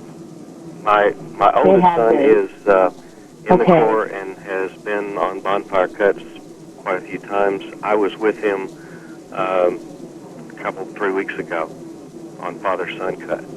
Sam, talk to us a little bit about the tradition. What did it mean to your sons to be a part of it? What's the emotion associated with building this huge bonfire every year? As people have said, the bonfire experience is simply something that can't be described. It's a bonding experience for the entire university. It's tradition. Although I didn't go to A&M, I've known quite a few people that have, and as a parent of 2 Aggies, there's simply no way to describe what the bonfire work does for the university and for the students there. Sam, have you spoken with your sons this morning? I've spoken to both of them. And what did they say? What is the feeling on campus? How have they reacted to this tragedy? My older son basically said that he had been out watching the Landeds and had just, when he got back to campus... Mr. Whitley, I'm sorry, we need to interrupt you, but there's a live news conference about to get started. I'm sure you want to hear about this too. Podium this morning is our president, Dr. Ray Bowen. Also speaking will be Bart Humphreys, Public Information Officer for the College Station Fire Department. This is the unit here in the city that is leading the rescue operations. And Will Hurd, president of the Texas A&M student body. Each of them will be speaking to you, and then we will take questions. There are also some other individuals here who are involved in the operations, and so we'll direct the questions to those folks and hopefully get you the answers that you need. Dr. Bowen. Thank you. I appreciate the patience you and the media have had with us as we've tried to deal with this tragedy which has occurred on our campus. At 2:28 this morning, the bonfire stack fell. At this point in time, we cannot tell you why. Our total focus is to allow the rescue operations which are taking place to be conducted without any interference, without any distractions. That is ongoing at this time. As we walk from the site, the rescue teams are in the process of removing one young person that that is alive, is communicating with the rescue team, and we're hopeful that he will be removed very soon. At this point in time, we believe there are others on the site, but we do not have the details that we can share with you. It's an extremely dynamic situation. We are not asking a lot of questions. We're simply trying to provide support for the experts to conduct this difficult activity. I think you've been told that there have been 25 individuals, we believe, that have been transported to the hospital with various kinds of injuries. We don't have much more information than that to give you. I believe you've been told that there are 4 individuals that have been killed that we've identified at this point, have been removed from the site. It's an extremely sad occasion, an occasion which brings great sadness to all the Aggie family and all the Aggie community. I want to thank all of the people that have been calling our university to get information, and I appreciate the outpouring of sympathy that's been given. The Aggie family is very close, and we need to stick together at times, desperate times like this. We are experiencing difficulties with the phone system, and be patient with us. More lines are being constructed, more efforts are being made to allow these calls to get in. We're asking all the members of our student population to call their families. And you've been very helpful to us getting that message out, and we greatly appreciate that. You've been an important part of helping us get control of a very difficult situation. I mentioned all the wonderful people that have called, expressed their sympathy. We're getting calls from all over the country. Our governor's called, our lieutenant governor's called, and many, many others. We thank them for the special concern that they've shown for our students. You're going to have many questions, and we want to give you as good answers as we possibly can. We will not have answers to all your questions. It is simply too early. But as the scene develops and as we get more information and make more decisions, we'll do our very best to provide that information to you. You're going to ask the question about what's going to happen with this year's bonfire. Well, I think it's evident that there will not be a bonfire this year. There will be other events that are associated with the development of the activities at the football game, but there will not be the bonfire that we would love to have had. You're going to ask what was going to be the future of the bonfire. We don't know. It's a very important tradition to all of us, and we certainly would not give it up with any kind of enthusiasm. But those decisions will be made at a calmer time when we have more time to assess and get an understanding of what happened in the situation that occurred today. As this site is being dismantled, as the rescue operation continues, we have structural engineers on site, individuals that will be able to analyze for us and explain to us what caused this particular extraordinary event to occur. But all these kinds of things, I think, are questions that need to be answered, but I simply trying to explain that not all of them will have good answers at this point. Well, thank you for being here. Let me step aside and let the others speak, and then we'll be happy to answer your questions. I'll try to give you some facts from an operational standpoint. We were dispatched to this call at 2:43 this morning and had our first units on the scene within about 6 minutes.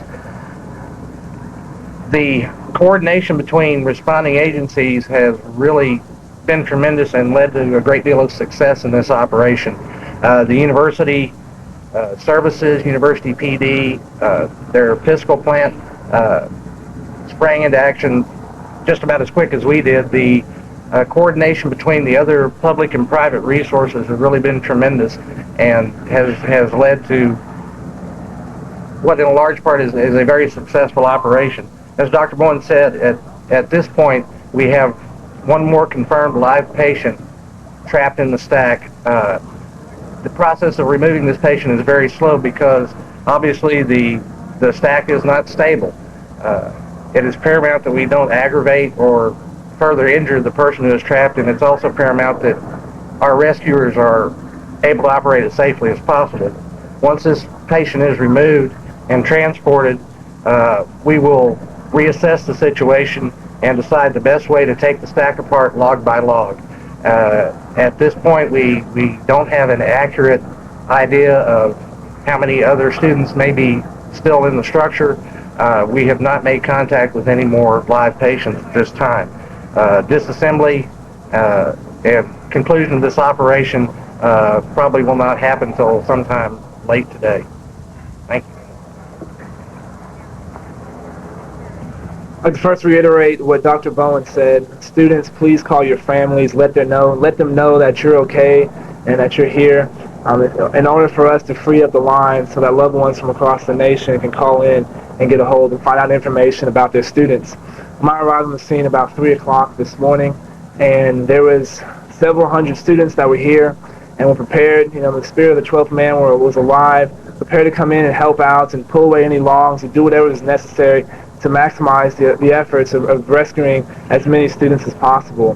They stayed and we coordinated, tried to get as much information about the students that were out here at the time. The Red Pots did a great job of working with the EMS team and critical incidents response team of making sure and organizing and helping and moving as many logs as possible.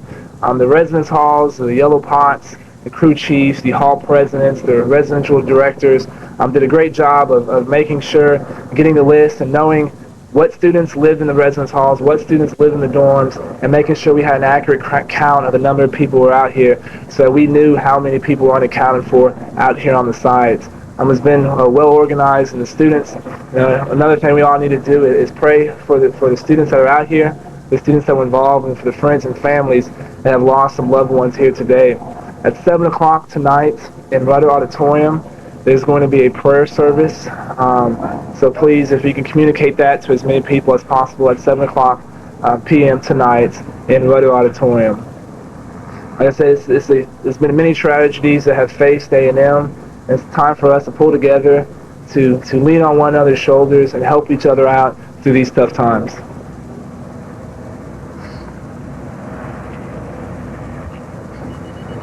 In addition to Dr. Bowen and Will Hurd and Bart Humphreys, let me tell you the other two individuals that are here to answer questions. It's Rusty Thompson, and he's the Assistant Director of the MSC, that's the Memorial Student Center, and he's the Bonfire Advisor. And then Chief Ed Feldman from the College Station Police Department, and we'll take questions. Mr. Humphreys.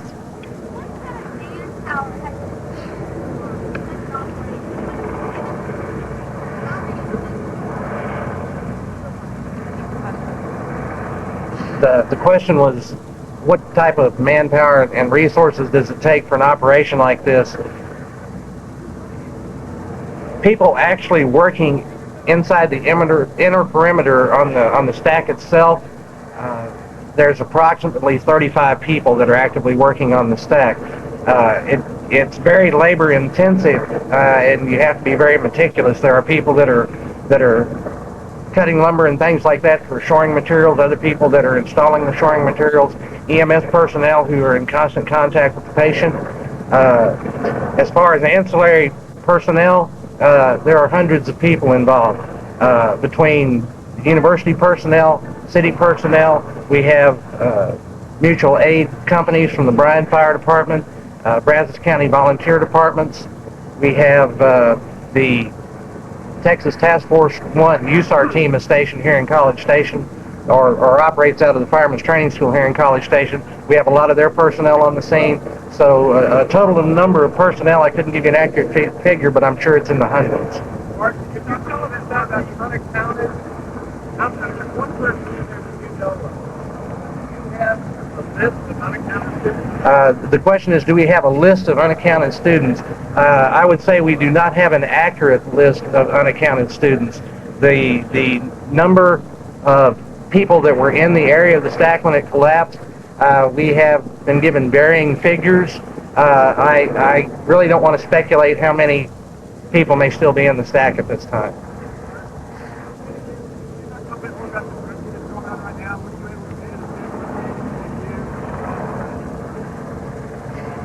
The question is, what's the student that's trapped saying to our personnel, and what our personnel saying to them? I don't know the exact conversation, but I do know that the student is conscious and responsive. There's constant communication and contact going on. He's receiving some medication and IV fluids at this time. He's been looked at by a doctor. part of our job is to reassure him that he is safe, and we are doing everything as safely as possible to get him removed as quickly as possible. You're watching live coverage here on 11 News this morning of a news conference at Texas A&M. Reporters asking questions. We will continue with that now. The victim is, the question is where in the pile is the victim. The victim is at ground level on the far side of the pile where you are, far side from where you are right now. This would be south side at ground level.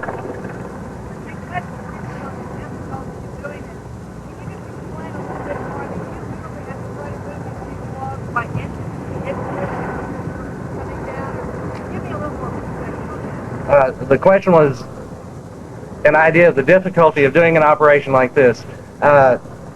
It's extremely difficult. We have to assume that every piece of wood in that pile is unstable. For the safety of the rescuers and the patient, we have to guarantee as much as possible that the structure is stabilized. Every piece of lumber that's moved affects other pieces of lumber. That's why it's such a tedious task. As long as our patients are stable and communicating and we know they're in good shape, we can take as much time as possible to ensure that an operation like this goes as safely as possible.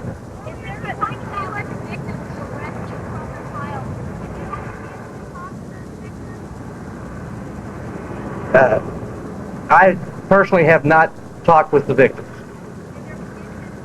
Out of the 24 that have been transported, rough figures, roughly half of them were treated and released from the hospital. Again, rough figures, probably 5 or 6 are listed in critical condition. The rest in stable condition.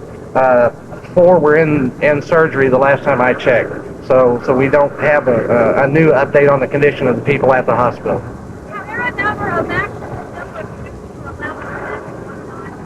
I do not have that information as far as the maximum number. Let me have Rusty Thompson answer that question for you.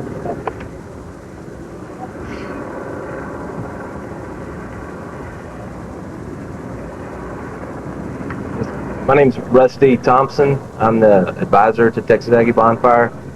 And the question was how many people are allowed on the stack at one time? Roughly 70.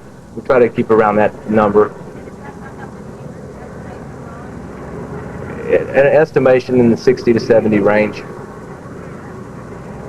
Other questions? How much supervision do they have?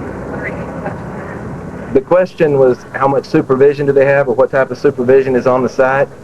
We have the red pots. Those are the students that are in charge of the Aggie Bonfire, and we have the junior red pots. They're more like what you would think of as the foreman in a construction operation, and those individuals are out here at all times. We have at least 6 of them on the stack at all times. We have advisors such as myself. We spend time out here every evening. I was out here myself last night. I was out here till about 10:30 observing the operation. We also have a number of adult volunteers that are licensed crane operators in construction in the construction industry that are out here, and they were out here at the time. Yes.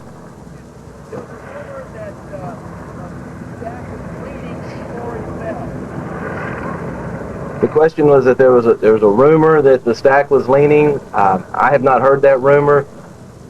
When I was out here earlier this evening, I was with a couple of the senior red pots, and one of the things that we were doing was we were walking around the perimeter and trying and observing how the stack is coming. There was no indication at that time, 10:30, and the students that I've spoken to, the student leadership that was out here at the time it fell, indicated that they had no indication. There was no lean or anything like that.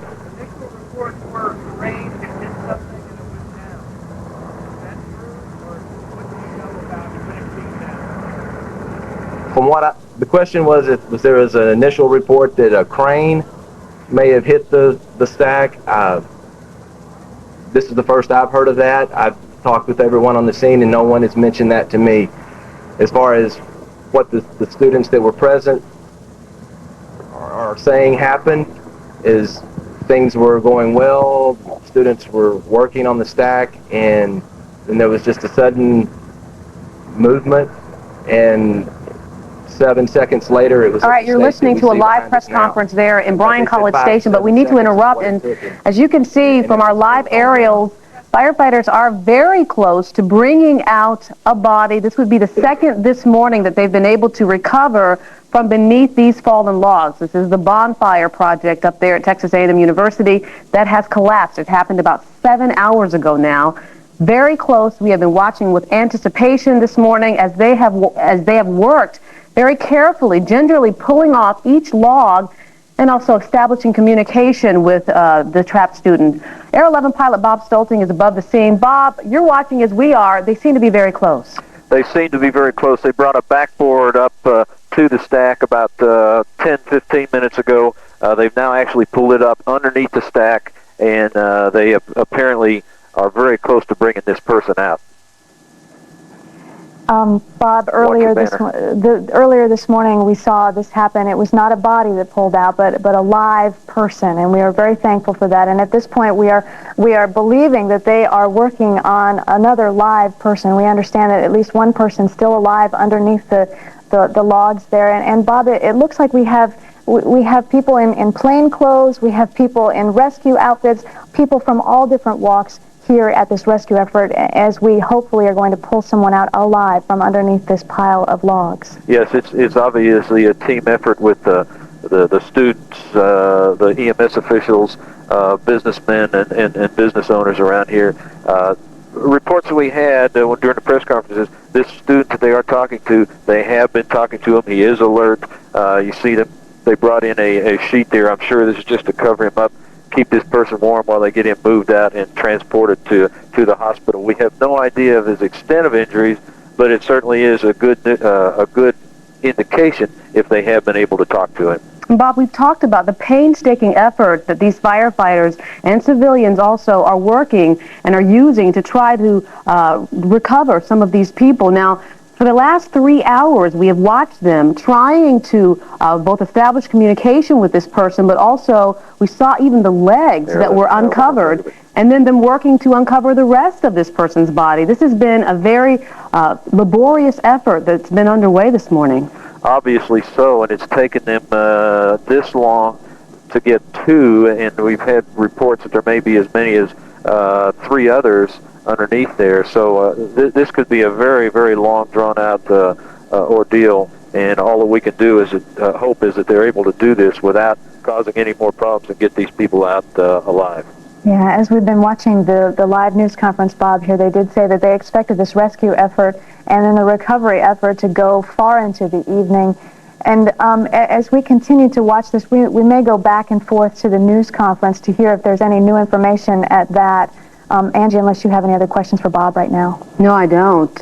We can kind of recap a little bit of what we've heard from the news conference this morning. We've been getting a lot of different perspective. We've heard from the president of Texas A&M University, Ray Bowen, and perhaps he said it best when he said that, yes, everyone is in a state of alarm right now, but that they're working very closely with firefighters to try to release the students that are feared to be trapped underneath this rubble, and that it is so important right now for everyone to stick together. He said that we need to stick together in this instance. Now, Texas A&M University is no stranger to tragedy. There was a tragic car accident involving some students just this year.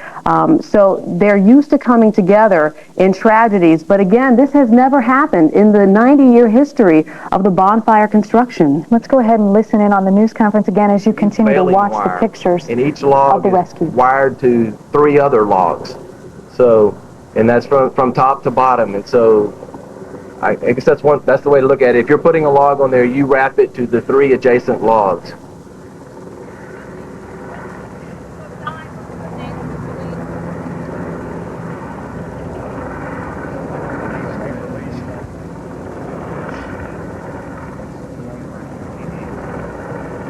The decision as when to do that will be made by University PD. Logs piled on top of one another come crashing down, causing a deadly bonfire collapse at Texas A&M University.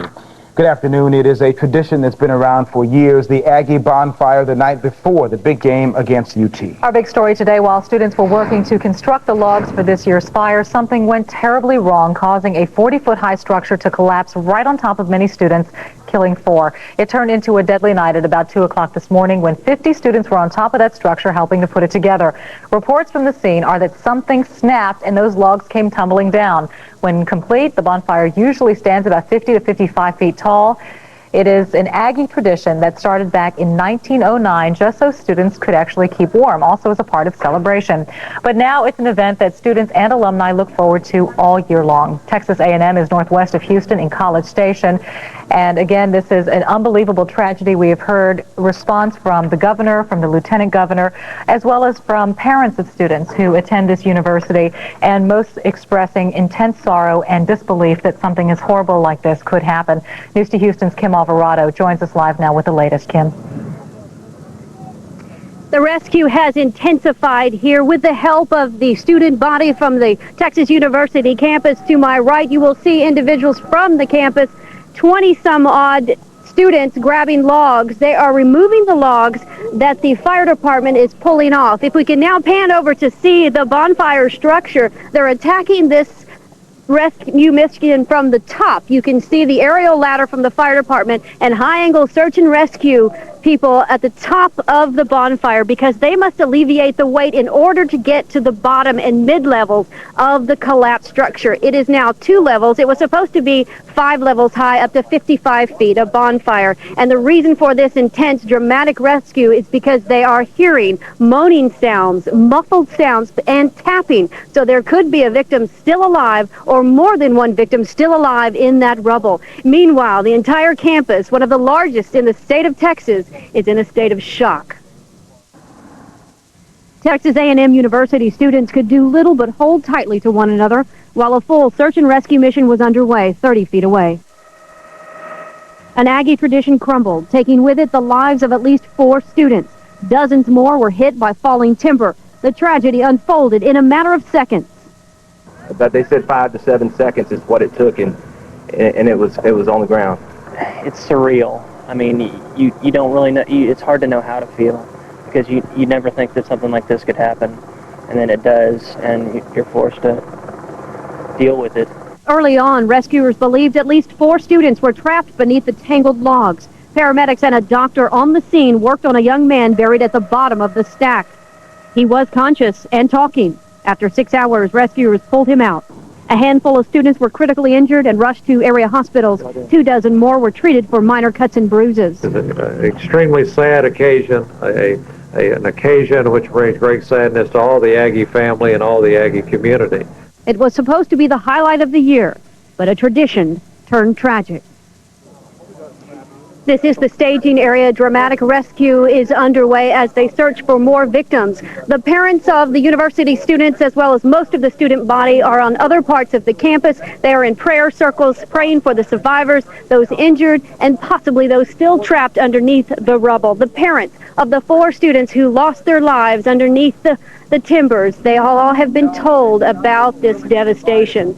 Reporting from Bryan College Station, I'm Kim Alvarado. Back to you. All right, Kim, any indication that they are working specifically to get one person trapped underneath that rubble?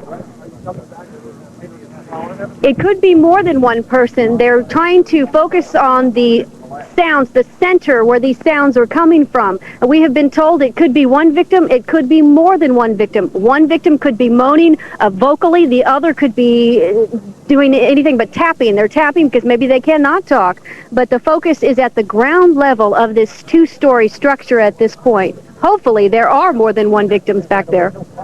Thank you very much. Kim Alvarado reporting live from College Station. We continue our team coverage today now with News to Houston's Jackie Reed. She joins us live from News Chopper 2 above that scene. Jackie, tell us what you can see from there. Well, a tense and emotional time here at Bryan College Station. We're going to give you a bird's eye view of this emergency effort underway here. If you can take a look down down, we're going to tell you, we told you earlier, that there is a flight restriction in place. Not only do we have to stay 3 miles away from the scene, but 3,000 feet above it. We can get no closer. Understandably, rescue workers requested that because they need to hear each other talking as they are working to save as many lives as they can. And we're going to stay here and bring you the latest information as it becomes available. We are live in News Topper 2. I'm Jackie Reed. A news conference is going on now live. Cindy Lawson, we've heard from her earlier. She is speaking once again. Well, preparing to speak at any rate. She's been doing this on a regular basis, on an hourly basis. We can see behind her the gentleman who's been with her throughout the morning. The student body president, Will Hurd, to her left. The other gentleman in the behind has also been the assistant administrator on the Bonfire. And as they give us the information, we'll be tapping into what they're going to pass on. They've been very informative. She's been the person who's been the conduit from the media to the researchers who are trying to make it happen. University Relations here at Texas A&M. As most of you are aware, we've had an accident that occurred this morning. We want to give you the most updated information, and to do that, we're going to have a number of people who will speak to you from different perspectives. The first person who will address you is Dr. Ray Bowen, president of Texas A&M. Thank you. As Cindy Lawson indicated, we want to try to update you on information that we provided you earlier in the day, and I'll do that in just a moment. I do want to repeat some of the statements I made this morning, and particularly I want to thank the media for the beneficial role you've played in allowing us to communicate with parents all over Texas and really all over the United States about what has happened and allowing them to find ways to communicate with us in an effective way. It's been very beneficial. We're receiving statements of sympathy, notes of sympathy from around the United States at this time, and that's because you've been able to portray what happened here in a way that was informative and accurate. We greatly appreciate that. It's been very helpful to the Aggie community. Our governor, our lieutenant governor, our speaker, all have expressed concern and are receiving briefings on the kind of time scale that you are as well, and we appreciate their sympathy on this difficult time. Our Washington delegation, as well as our own representatives and senators in this part of Texas, have also been involved. It's a great tragedy. Everybody is brokenhearted about what has happened. At the present time, the site is still under the control of the rescue teams. They're working diligently to respond to what they believe to be one definite acoustical response, one noise, one indication there might be an individual that's able to respond, and a possible second. These things are never precise. The equipment is very good, but there's always some possibility that the second one is an echo from the first one.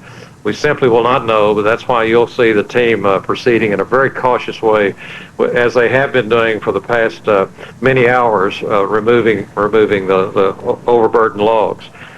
Let me update some information I gave you this morning as well. At the present time, we have 28 individuals that are in the hospital injured from this tragic event. The nature of their injuries vary. Some of those, as indicated this morning, have been released. Some will not be released because they're in quite serious shape. We have 6 individuals that are fatalities. 6 young men that have lost their lives at on this terrible occasion. 4 of these we had indicated to you this morning. We're now to the point where we can release their names. Ms. Lawson will have that information for you just as quickly as we can get it printed and be sure our information is accurate and then distributed to you. But if you'll bear with us as you continue to do all morning, I think that you'll have that information in a timely way.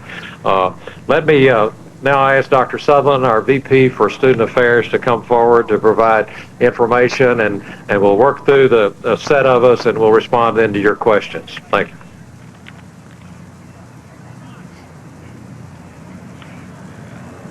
I'd like to repeat one thing in slightly different manner, in that the outpouring of response in our local community from all manner of services to be of assistance, is just tremendous. It is sort of what you would expect, but really it goes well beyond that. As noted earlier this morning, we have a critical incident response team that has obviously been on the scene since the incident began. We have a command post located in a facility on campus that has been accepting the hundreds of telephone calls and inquiries. We have a separate location where we have asked parents and friends to go to we are manning with staff and with student counseling service staff and local ministries. We're offering both from the university and from the local community whatever facilities are needed by families and students, meaning hotel, motel, whatever's needed, we're going to respond to that. The quality of the response of the emergency teams appears to be, and we know it to be, just truly excellent. They have done a tremendously hard job. You know, it was about a 4-hour job when they did pull out 2 young men earlier this morning, you know, that you are aware of, and they are going to respond with all they have for these other noises that they were able to detect. To roll into those sets of questions related directly to that, the next person, the spokesperson from College Station Fire Department, will respond. I want to mention, to be sure you know, I know Will Hurd will touch it in a little more detail. There is a memorial service this evening at 7 p.m. In Reed Arena. And there will be other things that we will do that will be appropriate as time goes along.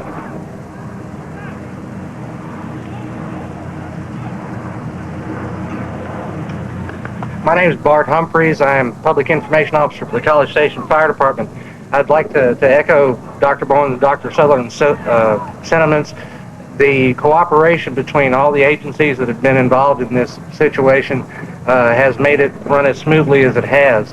Not only the university and the city, public and private contractors and vendors, the Bryan Fire Department, the Brazos County Fire Departments, the Sheriff's Office, Department of Public Safety, the list goes on and on. The cooperation of all these people have made this particular event move along as quickly as possible given the circumstances. Our department originally received a call for this incident at 2:42 this morning, so we've had people on scene for approximately 10 hours. At this point, we're concentrating efforts on 3 particular areas in the stack. Using Delsar listening equipment, which is super sensitive listening equipment, we've pinpointed 3 areas where there possibly may be survivors. We are hopeful at this time that this will prove true, but it's unconfirmed. Each one of these sites requires, in order to work one of these particular sites, requires a crane with a qualified operator and a crew of 5 or 6 rescuers. We are structuring our people over there to where we can rotate these crews every hour or hour and a half because of the stress and the fatigue factor associated with this type of work.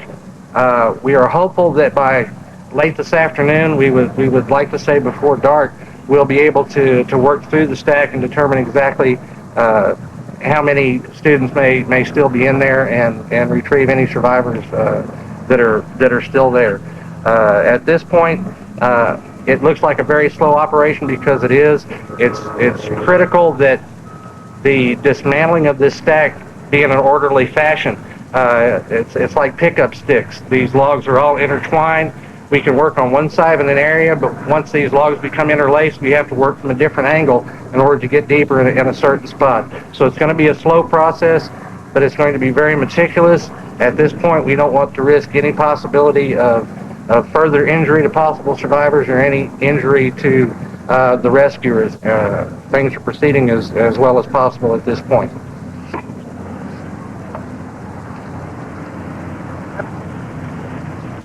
I received a call at 3 o'clock or so a.m. this morning, and when I got here, I couldn't imagine what I saw. We had about 400 students here waiting, helping out EMS and the critical incident response team to do whatever was necessary to help maximize the opportunity of pulling out students. Now, when Bonfire started in 1909, and one of the great things that I have the opportunity as a student body president this year is to really understand and get to participate in the traditions that are so great at this university. And in 1909, when Bonfire started, it started as a symbol to display our desire to, support our football team and to beat our rival in the state, University of Texas. And it's now turned into an act of kinship, an act of love, and an act of friendship where no matter what your background, no matter where you come from, no matter what your major is, we all work together, we're all Aggies, working together to build a monument of our desire for one another and our love for the Aggie family. And when we got here today, and in the ensuing chaos, it was great to see that College Station Police Department, the Fire Department, the Critical Incident Response Team, and the students working together to bring some order to the chaos and to make sure that we had an accurate representation of the number of students that were involved, the number of students that could possibly be hurt or under the rubble. And this has been a tragedy that we're all faced with, and it's something that we're trying to get over. We're having a memorial service tonight at 7 p.m. in Reed Arena, and this is an example of the Aggie family coming together, working together with one another, with the local community and the media to make something to ensure that we have all the students out of this rubble and that we get as many students, as many Aggies, safely out of here as possible. My name is Will Hurd. I'm the student body president here this year at A&M. Will Hurd, H-U-R-D. I think we're ready for your questions now. If you'll kind of shout them for the benefit of others, we'll try to repeat them. Dr. Bowen, how many people do you think are still trapped under the lumber? I couldn't speculate. Can Bart talk about it? Can you just give us an idea of what you think may have happened about the center pole snapping or that circumstance? That will be analyzed. There's no indication from the people that were here that did actually happen, but as we dismantle the structure, we have experts on site. Dr. Ray Brown, president of Texas A&M, talking about the injuries and fatalities. We do have 6 fatalities confirmed and 28 people injured as we see this rescue operation underway. News to Houston's Mary Benton also joins us live now from College Station with more on parents rushing to the scene and, of course, this morning's rescue efforts. Mary? Well, Dominique, there are still quite a few students and parents here on the scene waiting to hear word. We're very close to the news briefing you just heard. Of course, the mood is very somber. And the students and who was injured and his father that we talked to said that they want to see this great tradition continue despite this morning's terrible tragedy. Someone is still alive in there, and they're counting on us. We have to keep praying and keep trying. Caleb Hill refuses to give up hope that one of his missing friends could still be alive underneath the collapsed bonfire. The Texas A&M sophomore is himself a walking miracle. Caleb was rescued from underneath the pile of collapsed wood. Hill's father embraced his son after finding him being treated at an area hospital. We're grateful he's okay, and our heart goes out to those other boys because we lost some friends in Stack. Our oldest son lost some very, very dear friends.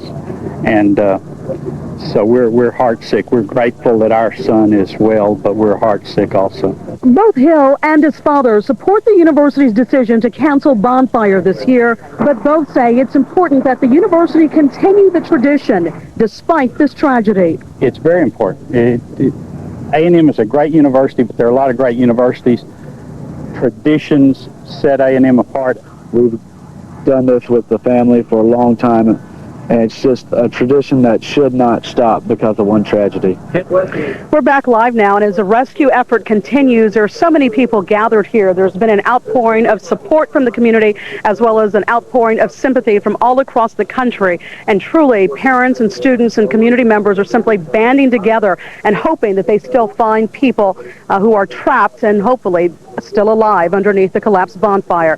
We're reporting live from College Station. Back to you, Kimbrell and Dominique. All right, Mary, thank you. Now, if you have a loved one at A&M, the school has set up a toll-free number for you to call for information. It's on your screen. That number, 1-888-777-6676. Again, 1-888-777-6676. They are also expressing a need for blood donations. If you would like to help, you can call this number, 1-888-482-5663. Again, 1-888-482-5663. This kind of tragedy, of course, bringing people from all around the community and the state. News 2 Houston anchor Bill Baeza is in College Station with more from the scene. Bill?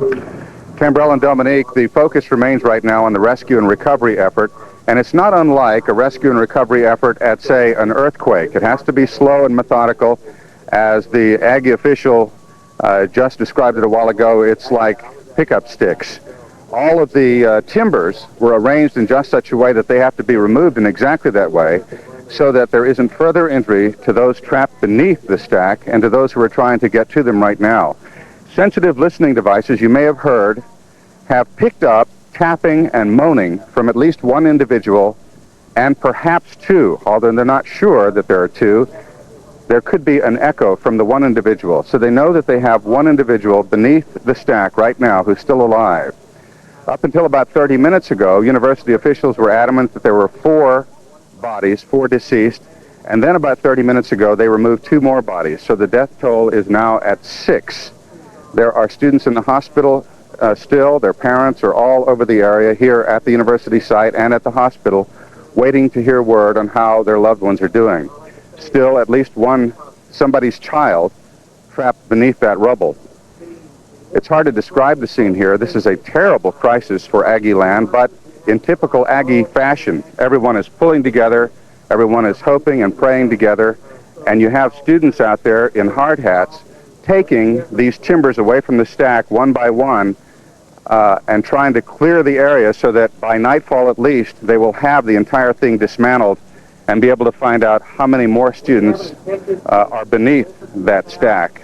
This happened at about 2:43 this morning as dozens of students were on top of the stack at about 40 feet in the air. They were trying to build it up to 55 feet for their bonfire 1 week from today, which is the eve of the big Aggie UT game.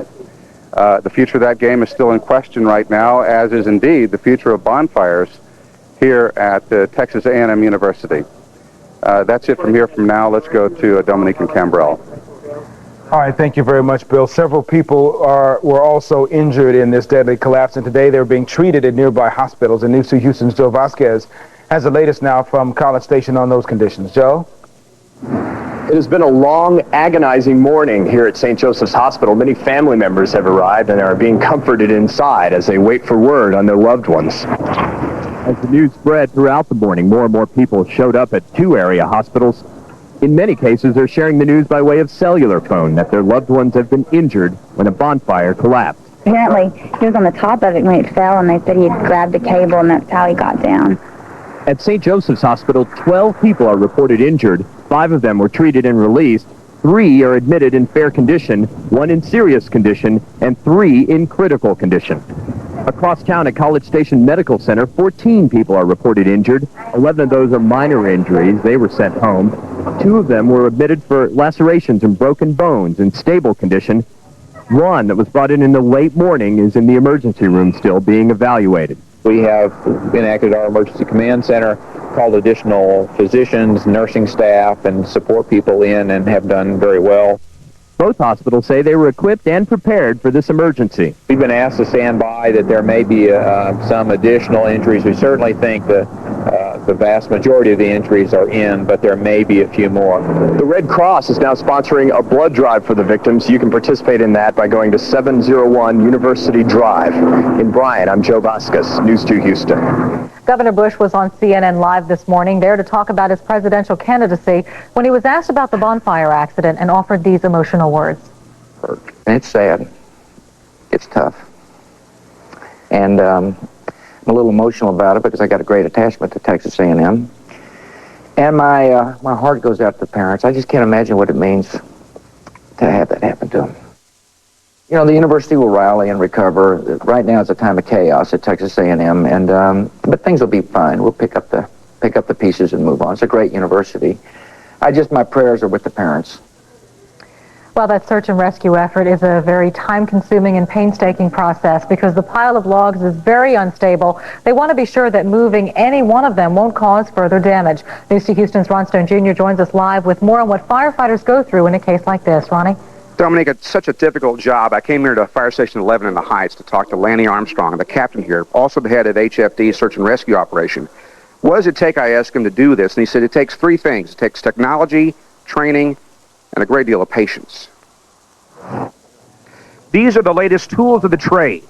Firefighters involved in search and rescue operations can count on precise instruments to measure the heat of a human body or the sound of a human voice. Currently looking at a probe that can be attached to one of the ends of the hardline system itself and actually sent into void spaces, and it's a listening device. And it just so happens that the best technology and training in Texas is close to the disaster site. Texas A&M has one of the largest fire fields and fire training, the fire training capabilities there are world-renowned. They have started, and I don't know how close they are to completion, what they call Disaster City, which is actually going to be an urban search and rescue environment where they can collapse buildings and actually do breaking and breaching and exactly what they're doing today. It does not take technology alone. It also takes highly trained professionals and a healthy dose of that uncommon virtue, patience. I know it's very difficult to be patient. It takes a long time to remove enough debris to remove these victims. And obviously the safety of the responders is paramount, but also the safety of the victims. If they have a chance of surviving, we have to take it piece by piece and be very careful. Now, because they have all that training and technology already in place in Brazos County, folks with the Houston Fire Department have not been called at this point to assist, but they say they are ready if needed, and they'll bring all their technology with them and help out in any way they can. We're live in Northwest Houston. I'm Ron Stone, Jr. One of the students injured in the deadly bonfire collapse is from Bel Air High School right here in the Houston area. News to Houston anchor Matt Jablow joins us live from Bel Air with reaction from there. Matt? Cambrell, Bel Air High, one of the many places in Texas in some way affected by this morning's terrible tragedy in College Station. Bill Davis, a 1998 graduate of Bel Air High, was one of the students injured when the bonfire stack collapsed. At last report, he was in serious condition. A few minutes ago, I spoke with the assistant principal here at Bel Air High, who knows Bill Davis well. He was a member of our advisory to help plan the prom, etc. He was a bell escort. He was on the yearbook staff. He was right in the middle of anything and everything that was going on at school, especially those kinds of things that had to do with school spirit. Greer said for that reason she's not at all surprised that Bill Davis was involved in the construction of the bonfire stack at College Station. Live in the city of Bel Air, I'm Matt Jablow.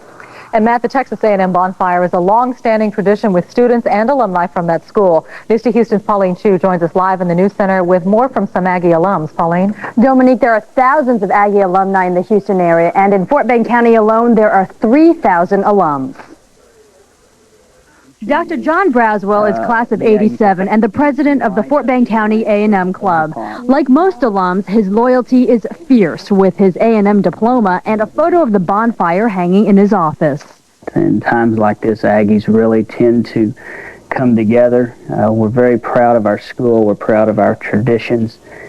And it's just a real shock and a tragedy to lose life in such a manner. Braswell took part in building the bonfire every year as an undergraduate. He helped cut the logs and stack them and says safety was always a top priority. Part of the tradition behind the scenes are you take classes in order to be allowed to work within the perimeter of the bonfire. By the time the red pots rise to the level of a red pot, they're darn near professionals. They know what they're doing. It is safe. There are people looking over the bonfire to ensure that things like this do not happen. The red pots that Dr. Braswell mentioned are student supervisors of the bonfire construction. If you want to help out, the Aggie Professional Forum is meeting tonight at 5:30 at City Streets on Richmond, and they'll be taking donations for the victims' families. Live in the News Center, I'm Pauline Chu. Tragedy has struck Texas A&M more than once this year. On Sunday, October 10th, 6 college students were struck and killed on their way to a fraternity party near campus. The pickup truck driver apparently fell asleep at the wheel and crashed into the group. 4 students were from Baylor University, 1 from Southwest Texas State, and 1 was a Texas A&M student. And now to wrap up what we know, 6 people are confirmed dead in this tragic bonfire collapse. Another 28 are injured, and that number could still rise. Rescue workers at the scene say several students are still missing and could be trapped in that pile. The annual Aggie bonfire has been canceled. It was scheduled to take place next Wednesday night. Tonight, Aggies will gather for a prayer service at the Reed Arena, and of course, we will have continuing coverage from College Station.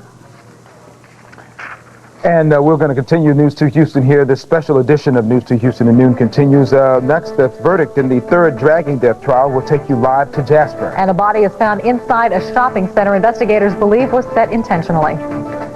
All and much more when this special edition of News 2 Houston at noon continues. Stay with us. News 2 Houston is everywhere.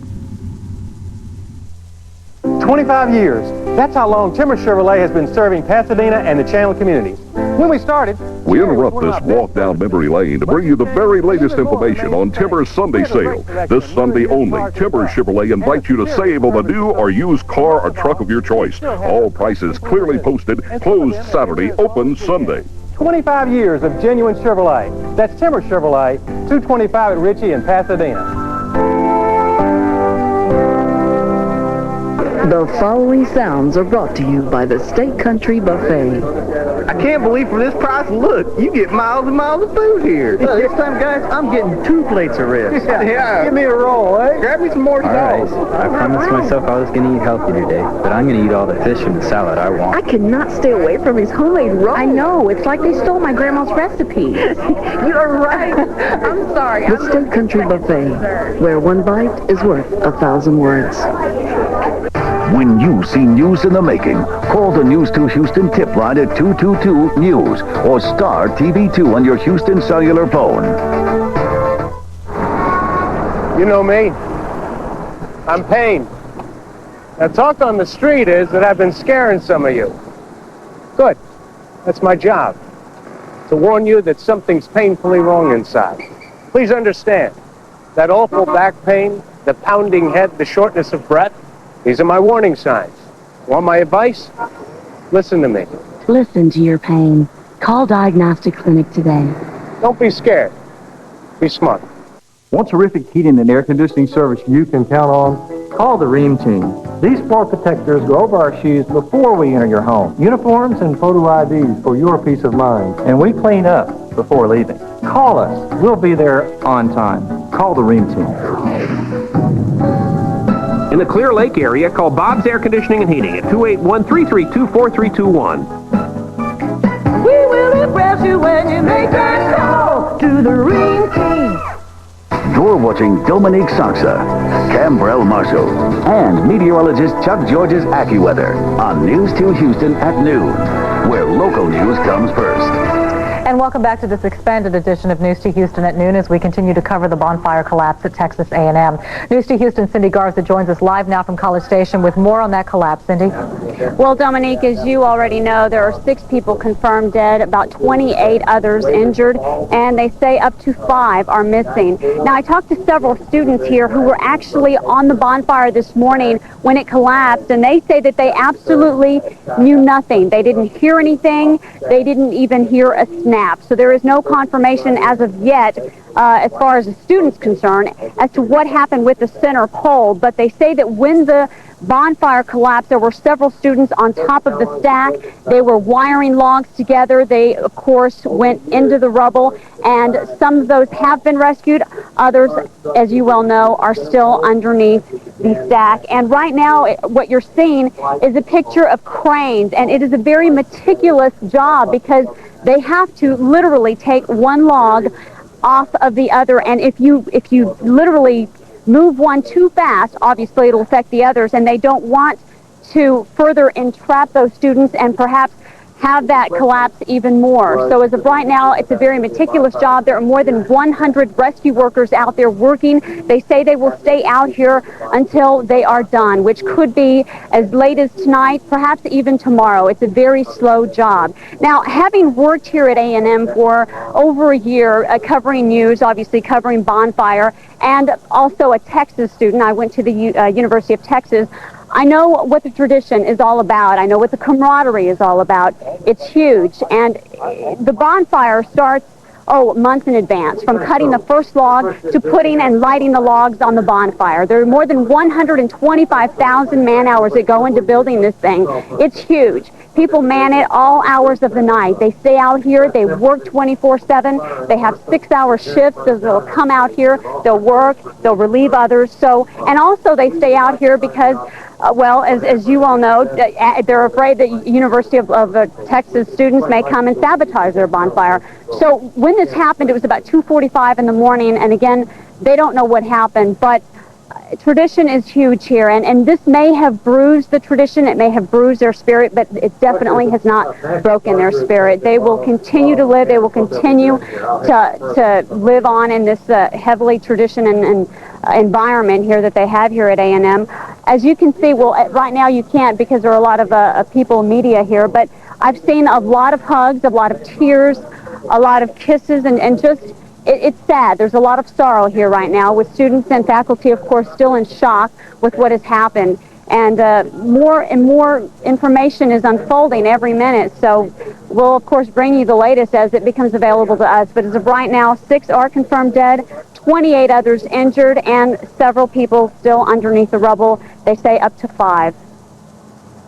Dominique. All right, Cindy, thank you. Now, if you have a loved one at Texas A&M, the school has set up a toll-free number for you to call for information. That number is on your screen, 1-888-777-6676. Again, 1-888-777-6676. They are also expressing a need for blood donations. If you'd like to help there, call this number, 1-888-482-5663. Turning our attention to other news in the area today, another 18-wheeler accident shuts down a major Houston highway today, the 4th this week. It happened on the North Freeway just about an hour ago, and the northbound lanes of I-45 at the North Loop remain closed at this hour. Traffic is being rerouted around the scene. No word yet on what caused the accident. Of course, we'll keep you up to date on the freeway conditions there. A horrible discovery this morning at a store set on fire. Officials found a body inside the burned-out strip mall in North Houston. It's on the North Freeway at Tidwell. Now, firefighters say it caught fire yesterday afternoon after someone threw a firebomb into that building. A woman was believed to have been trapped inside, but police are not sure if the body they found is that of the missing woman. The search is also on for the person who started this fire. A man Houston police have already charged with sexual assault is still being looked at as a suspect in Pasadena. Pasadena police say Roderick Bascom is still a suspect, although DNA evidence taken from the scene does not match his. Investigators say they have other evidence linking him to the scene. So far, no charges have been filed on him for the Pasadena assaults. A Jasper County jury has found the 3rd dragging death defendant guilty of capital murder. They handed down that verdict for Sean Berry just after 10 this morning. Berry is the 3rd man to be convicted for the brutal murder of James Byrd Jr. News of Houston's Phil Archer files this report. Thank you very much. Sean Berry showed little emotion when the jury came back with a verdict that could send him to the death chamber. We, the jury, find the defendant guilty of the offense of capital murder as alleged in the indictment. Berry's 2 accomplices are already on death row for their part in Byrd's killing. In court, Berry claimed he hadn't taken part in the murder. He didn't realize Bill King and Russell Brewer planned to kill Byrd the night they offered him a ride home. But prosecutors argue the facts show Berry was the man behind the wheel of the truck that dragged James Byrd Jr. to death. There was a day and a time in this country when cops and jurors ignored facts in racial cases and let other factors influence them, and today is about as positive a message as you can get that time no longer exists. Facts are facts, and they stayed with the facts. For Byrd's family, the reaction to the verdict was relief. In all fairness, I'll say that there were 3 people involved in the vicious, savage, merciless murder of my brother, James Byrd Jr., and they all should get equal punishment. That's Phil Archer reporting. Stay with News 2 Houston as the punishment phase gets underway for Sean Berry, found guilty of capital murder in the dragging death of James Byrd Jr. And turning back now to the bonfire collapse in College Station at Texas A&M, Bill Baeza is there, and I understand, Bill, you have a student with you? Yes, Dominique and Cambrell. This is Roy Erickson. He's a junior here at A&M. Roy wasn't at the bonfire stacking last night, but he was awake. Can you tell me what happened when this happened here? Yes, about 3 or 4 o'clock this morning, I found out that the bonfire stack had fell. Several students were injured and a few were killed. My parents were the ones that actually notified me about this, and it was a great concern. It seems that a lot of people are concerned, both in the Houston area and up here. I received about 5 phone calls from my family this morning. I'm sure you have, and there are a lot of families in the Houston area who are very concerned, expecting their sons and daughters to call, but of course, naturally, that's not the first thing that comes to your mind. Have you talked to other students who have been talking to their parents in Houston? Yes, I have. I know quite a few students here who were involved with the stack last night. Some students that were involved know those students that were killed and were injured, and we're all in a state of shock. We really don't know what to do except just to encourage those that are okay to call their parents back home and let them know that they're okay. Roy, without naming any names, do you know of any students from the Houston area who were injured or killed? At this time, I do not know who was killed or who was injured. Okay, well, that's good news. As Roy knows, this bonfire, this annual tradition, is second only in sacred tradition to the Aggie muster, and then third comes the Silver Taps. Silver Taps is held on the first Tuesday of each month if there's been an Aggie student die, and the next one is scheduled for the first Tuesday in December, and I know that all the students and all the alums will be at that. Roy, thank you very much. Let's go back to the news center now. All right, Bill, thank you. And we will have, of course, much more on this breaking news story as it develops throughout the day. In the meantime, we're going to turn to health news on this expanded edition of News to Houston at noon. On the Health Beat today, some tips for you to avoid that common cold this winter. Experts say to take vitamin A. It can come from a pill or eating leafy green vegetables. And be sure to get plenty of exercise. Take plenty of the herb echinacea, a proven infection fighter, and take zinc lozenges. They can reduce your cold symptoms. A new technology brings many who are scared, shy, out of seclusion. They suffer from a disorder called social phobia, but one doctor says patients become desensitized to anxiety by provoking situations using virtual reality by monitoring vital signs, and doctors walk patients through a mental workout to overcome the physical problems of nervousness before they become overwhelming. Then they learn to rationalize each situation. And a new survey found an alarming number of parents are unaware of how to prevent choking hazards. Doctors say children should never be given raw foods like carrots, celery, and whole kernel corn. They need to be cooked, pureed, or finely chopped. Nuts, dried fruit, grapes, hard candy, gum, chips, and popcorn are all choking hazards. The survey also found that 1 out of 3 parents do not properly wash kitchen counters before preparing meals.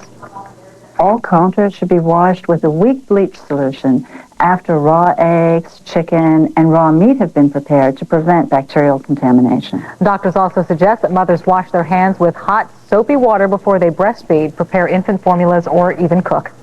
We're going to go back to College Station now, where Mary Benton has been standing by at the scene of that deadly collapse of the bonfire, Texas A&M. Mary? Cambrell, as you know, they have now confirmed that 6 young men have lost their lives when the bonfire collapsed. Just a few minutes ago, A&M officials released confirming the name of 4 of the 6 victims. I will read them to you as they gave them to us. This means, of course, that their loved ones have now been notified. Christopher Breen, he's from Austin, Texas. We don't have his age or his class. The next victim that they've released a name on is Jerry Self. He is from Arlington, Texas. The victim was a sophomore. He was majoring in engineering technology. The third name of the victim they've released is Jeremy Frampton. He's from Turlock, California. He was a senior psychology major. The fourth victim's name they have released, Brian McLean. He was from San Antonio. He was a freshman agricultural major. Again, you've heard a lot about just the tradition, the very strong tradition of this bonfire, and this 4 young men who lost their lives when it collapsed. 2 other people, of course, have also passed away, but university officials have not yet released their names. Many of these young men's friends, classmates have been standing around throughout the day. Obviously a very somber mood out here. No one could have ever imagined that something this tragic would happen, but many of the people we talked to said that despite this terrible, terrible tragedy, they hope that the tradition of the bonfire does continue after this year. Cambrell and Dominique. Thank you very much, Mary. We've been passing along information throughout the morning. If you have a loved one at A&M, the school has set up a toll-free number for you to call for information. That number is 1-888-777-6676. Again, 1-888-776666. And we also have a blood donation number to give you as well. They were expressing a need for blood donations. If you'd like to help, call this number, 1-888-482-5663. Again, 1-888-482-5663. We're tracking the weather with Doppler 2000 precision radar. From the AccuWeather Storm Center, here is meteorologist Chuck George.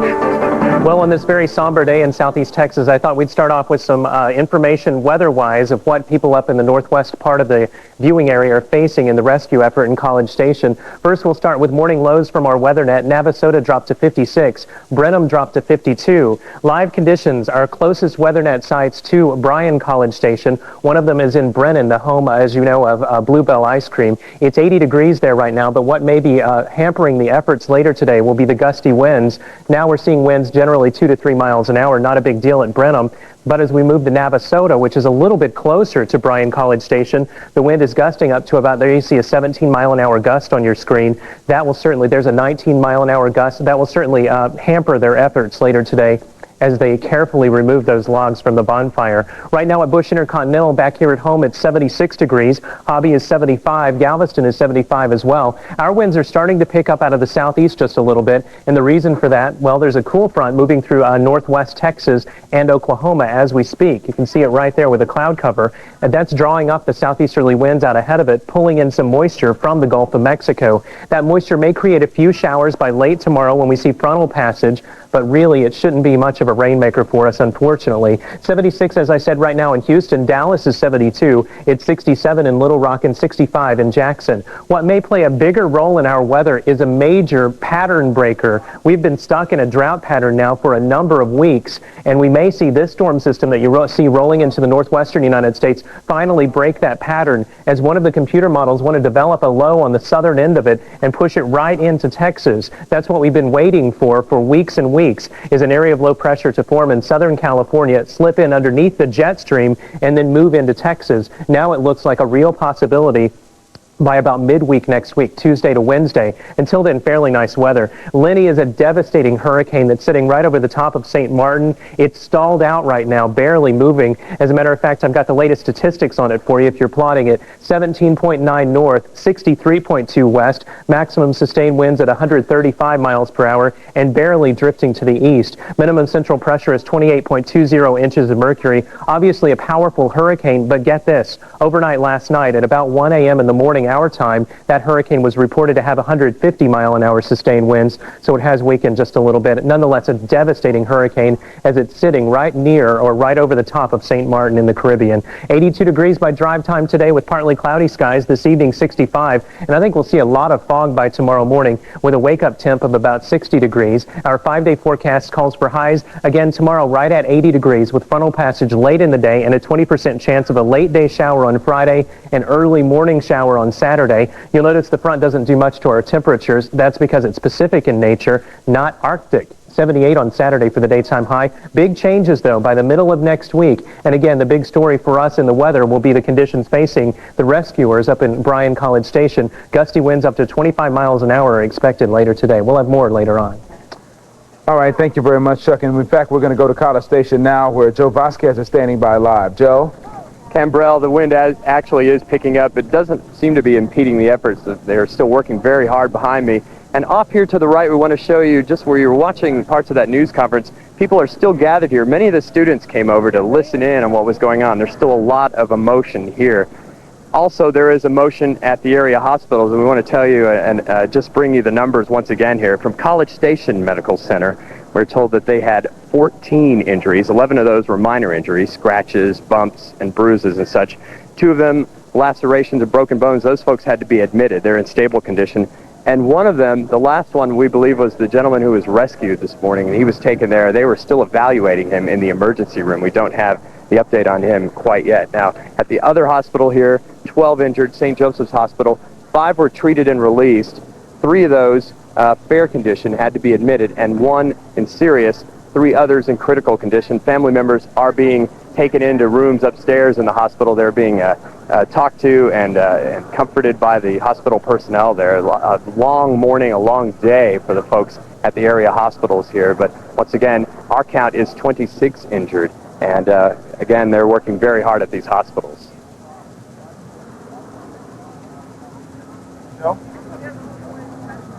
Joe Vasquez reporting live from College Station. We continue to follow this devastating story that's been going on now for about 12 hours, 10 hours that is. So it's a continuing story that we continue to follow. It is. And Bill Baeza also live at the scene there. Bill, what do you have for us? Dominique and Cambrell, I'm standing here with Paige Moore. She is also a student from the Houston area. She lives in Missouri City, and she got the call, at what time this morning? Someone came by my room at 3:30 this morning and said that Bonfire had collapsed. And I didn't know that people were trapped under anything until I woke up this morning at 7:30 and saw the news. And it's horrible. Did you call your mom and dad right away? Yeah, I called them at 7:30 just to let them know that I was okay. I bet they were freaked out, huh? They were, it's hard because I don't think a lot of people realize that every student here probably sometime during their life has worked on Bonfire. I mean, when I was a freshman, I was in SAC on that roping and wiring, and I can just imagine that happening to me so easily. I mean, my dorm was even out here last night, so it touches us all more than... Have you talked to other kids from the Houston area about what happened? Yeah, I'm walking around, and I see people from high school, from everywhere. I think that's a lot why we're all out here, is because we just have to... we help each other out to kind of deal with it, you know? Paige, did you know any of the kids involved? No, I haven't really even seen all the names going through. Not that I know of. I don't know a lot of them, but it could have been any one of us. Have all your friends called their moms and dads and let them know they're okay? Yeah, it was funny this morning. Everyone was doing phone calls. I had like 8. I mean, if we tried to get sleep, we couldn't because the phones were constantly ringing. But I mean, it's good because, I mean, even if you're not affected, everyone in this area is still, I don't know, experiencing the pain. So. I know it's a very tough situation. Paige, thank you very much for talking to us. Paige Moore from Missouri City. The focus, as you have heard, remains on the rescue and recovery effort over there. It's been described as like a game of pickup sticks because all of these timbers have been wired and roped together in a sequence, and they have to be removed in just that sequence to prevent any further structural collapse.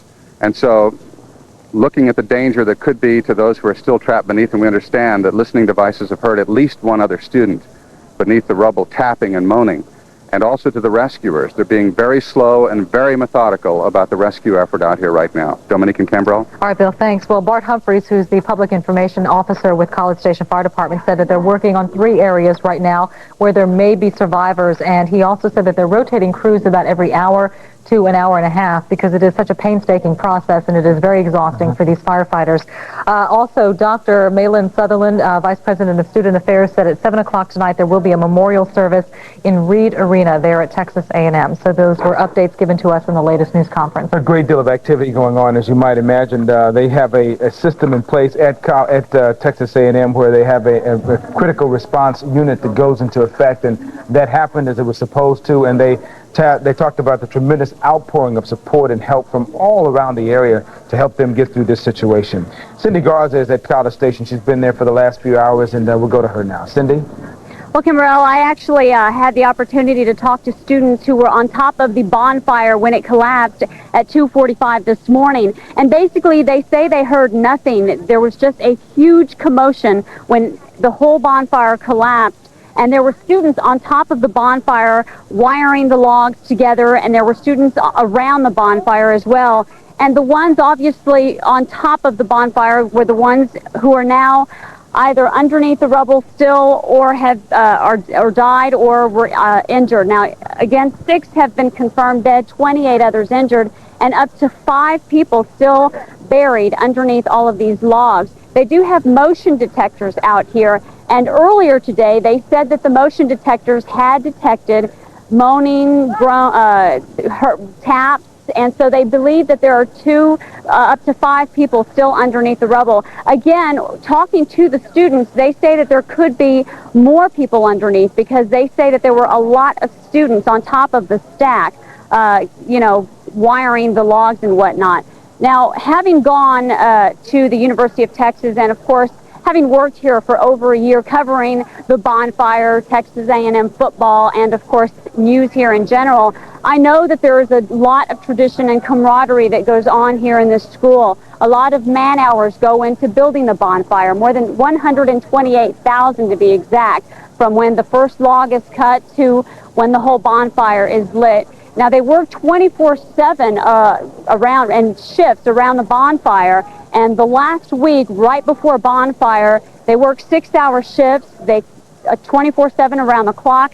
Several people were out here this morning literally working and, of course, keeping an eye on the bonfire, making sure that nothing happened, and obviously it did, and it's a big tragedy. I've seen a lot of people crying, a lot of sorrow, very somber moment here at Texas A&M and on the campus. Faculty and students are still in shock.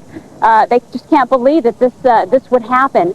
Now, people who work on the bonfire have to go through classes and a lot of training. There's a lot of training that goes involved in this thing. So it's not like you have amateurs or kids who don't know what they're doing, because evidently they do go through classes and they do have a lot of hours put into safety. So again, we don't know what caused it, but the students here say that they know that there are more than 5 people, they believe, that are still trapped underneath. And again, the tradition, it's huge here. And this incident may have bruised their spirit, but it certainly has not broken it. A&M will continue to be a very traditional school. They are one of the, having gone to Texas and covered football there, and of course going to living in Oklahoma and covering OU football. I mean, A&M has got more spirit than all of those schools combined, and I know that tonight, when they have that memorial service at 7 o'clock, they will all come together. Former students, as they're called, not former Aggies. Once an Aggie, always an Aggie. They will all be here tonight. They will all be holding hands and praying. We're live here from Texas A&M on the campus. I'm Cindy Garza. Thank you, Cindy. We had confirmation about an hour ago from the officials at the university. All morning long, there had been a confirmation that 4 had been killed. Now the official number of deaths is 6. We do have 4 of the names of the victims of this collapse this morning. Christopher Breen, who is from Austin, Texas. Jerry Don Self, who is a sophomore from Arlington, Texas. And from California, Jeremy Frampton. And from San Antonio, Brian McLean. These are 4 confirmed fatalities. We have 6 confirmed. These are the 4 names that we have. We are waiting for 2 more. Again, these 4 young men lost their lives putting up a bonfire stack to celebrate the big game coming up next week between Texas A&M and the University of Texas. News Chopper 2 over the scene right now, getting a little bit closer for us, showing us the rescue mission that's going on now with the fire department and how they're working ever so carefully to locate any possible victims and survivors, and once they get to them, how to get them out. That's the next big question. Mary Benton is standing by now at the stack in College Station. Now, Mary, bring us up to date on what you have. Well, Cambrell, of course, we do know that the rescue efforts are continuing because they do feel like they hear some vital signs, or they hear some signs of life underneath the collapsed bonfire. I wanted everyone, though, to take a look at the headlines on the battalion. This is the Texas A&M University student newspaper, of course, already published and printed about this bonfire tragedy. The fact, the headline says that stack falls, killing at least 4. Now we know that, of course, there are 6 confirmed dead, and it says that students are still trapped. Now, officially, they have said that they don't know what the exact cause of the bonfire collapse is. However, the student newspaper, who they say they talked to some witnesses on the scene immediately after it happened, this is still unconfirmed, of course, said that some witnesses said that about 2:20 a.m., a crane lifting a log hit the stack too hard, apparently cracking the center pole at the base. That's according to witnesses. And from that point, the stack fell suddenly, trapping workers on or near around the wood. And we know that there were just dozens of young people out here working to build the bonfire. Joining me right now is Michelle Hayes. I didn't get your name right. You're from the Woodlands. Right. Okay. What is your name again? I'm Mandy Hayes. Mandy Hayes. Mandy, I'm sorry. Your roommate's boyfriend was injured. You're also a volunteer at one of the local hospitals, a student here. You're from the Houston area, but tell us just what this terrible tragedy has done to the community of Texas A&M. I think it's just like shaking everyone up, and it's such a tradition. It's such a tradition here, and I don't know. It's just so depressing. And everyone. I went to class this morning, and the teachers, the professors were just really supportive, and it's just really, everybody was real somber in walking to class, and it was just really quiet and really, really depressing, and everyone's pulled together, and it's just so nice. I noticed that you're wearing a white ribbon. We've seen other students walking around with maroon and white ribbons. Tell us what the ribbons are a symbol of. They're just to like remind everyone of what's happening, and it's just for support and just to pull everyone through this together. We know that the bonfire this year is canceled. The future, we're told, is still uncertain. But would you like to see this tradition continue despite what has happened? I would really like to see it continue because I think that bonfire is really safe, and this was just a tragic accident. Everyone's trained so highly. Even the volunteers that come out here, they have to go through extensive classes and stuff. So I really think that just as a tradition and stuff, that it should just continue. And I don't think that there really hasn't been an accident before this bad. So thank you so much for joining us. Cambrell and Dominique, of course, many of the students are very, very devastated by what has happened, but nearly everyone we have talked to said that after this year, they definitely want to see the tradition of the bonfire continue. Back to you. Okay, Mary, thank you. It's interesting to note that what you said about that was in the student newspaper about the train hitting the stack. That question was brought up to the Texas A&M President Ray Bowen first thing this morning, and he hadn't heard about that, had no information whatsoever, but that, quote, rumor has been going around for quite some time. Right, and again, of course, this is unconfirmed, and it's a little weird just sitting here reading a newspaper, but I will say that I did talk to some of the officials off camera, and they tell us that they are actually starting to piece together the puzzle, and they think they do know a little bit more about what happened. They just don't want to say anything publicly yet. Of course, because if the information is incorrect, then they'd have to come back later and then correct it, and they don't want any misinformation out there. But again, lots of witnesses, and even the people that we've talked to on the scene who were here earlier, I talked to someone earlier who was injured, they said that they thought that a log hit the stack too hard, and even though that's unconfirmed, you would think that that makes sense because so much manpower goes into just putting these stacks on top of each other. And, they use heavy equipment, the cranes, of course, to move the logs. And to give you an example of how heavy they are, I don't know if you can see in the distance, there are literally about 30 men just trying to lift one log. And if you can come over here, Anthony, we've had this piece of one of the logs just sort of sitting here. This is obviously very small, but this is at least, we tried picking it up, at least 50 pounds. So you can imagine something like this that's over 20 feet long, just how heavy that is. And, if something hits it, it may seem sturdy, but it's not always that stable, and something could just, crack and then fall over. Absolutely, and it is so speculative at this point, but we did hear descriptions from eyewitnesses mentioning that crack sound of when this happened, so I'm sure we are all very curious to find out what the official ruling will be on this and why that stack did come tumbling down. Mary, thanks. We'll be checking in with you, I'm sure, throughout the day today. Let me give out 2 800 numbers. We've been putting these up on the screen for you all morning and now through the afternoon. This is the hotline number again, and I'm sure many parents have utilized this. They're encouraging parents only to use this and call the university if you have any questions, 1-888-777-6676. And if you're a Houstonian, you want to help out in any way possible, the Regional Blood Center here is requesting blood donations to be transferred to there. That number, 1-888-482-5663. So that is your way to be able to reach out and help those students who are in desperate need of blood. Obviously, many students in the hospital, they've all been treated. Some are still being treated at this point, and a blood shortage, we hope, will never take place. We want to make sure everybody gets what they need. 6 dead right now. Earlier throughout most of the morning, that number was at 4. We'd hoped that it would not go higher, but now 6 confirmed dead. No word exactly on how many students may still be in the stack underneath all of those logs that we've been watching all morning long. We do know that they have heard from the listening devices there that they've heard from at least one student tapping noises and sounds of some sort or another, so that there still is hope, and they are going to continue to pull those logs off one by one, hoping, of course, that the weather is not going to affect them too greatly, although Chuck George told us that the winds are expected to gust 25 miles an hour sometime throughout this evening, so that could be a factor, although they have 3 cranes and the fire department's ladder truck there as well to do the heavy lifting of those logs off now. So this process is continuing. We're continuing to hope, and along with all of you, that there's students still alive underneath that stack. And Bill Baeza has been getting a pulse of the community, talking to many students and finding out exactly what their experience has been like. And it's really been something to hear, Bill. Many of them just startled. Absolutely, Dominique and Cambrell. As you know, there are tens of thousands of former Aggies living in the Houston area, and thousands of them have students here at Texas A&M University. You have to remember that there are over 7,000 freshmen who registered and who are attending A&M this year. I have 2 more students from the Houston area with me. Jennifer Davenport is from Cyprus, and Jason Boland is from Rosenberg. Both are sophomores.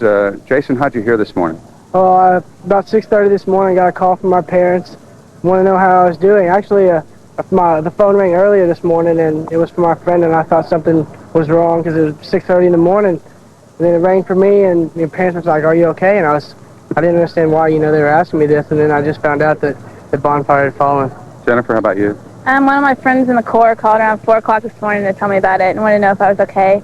And he has friends who are still underneath it. One of the fish in K2, and one of my sorority sisters, her boyfriend's still trapped underneath it. So it's really upsetting. Did you call Mom and Dad right away? My parents both work, and they were not at home when I haven't called them yet. So you haven't talked? No. You haven't talked to them yet? No. Well, I bet you anything. You're standing here. They're frantically trying to call you. So, Mr. and Mrs. Davenport, or anybody who knows the Davenports, Jennifer is fine. She's standing here talking to us. I know this is a very sad day for both of you, especially, for you who have friends who knew some of the victims here. One of the most sacred traditions here in Aggie Land is, the bonfire. Also, Silver Taps.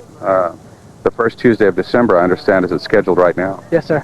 And I think everybody's going to head out to Reed Arena tonight. I think, I don't remember who was setting it up. It was supposed to be at Rudder and MSC, and they're expecting so many people that they're going to hold it tonight at the Reed Arena. I think a lot of people are going to be out there for that tonight. As we're talking, Jason and Jennifer, we're looking at a picture of the stack from our News Chopper 2 helicopter here on station at College Station, and the rescue effort continues right now.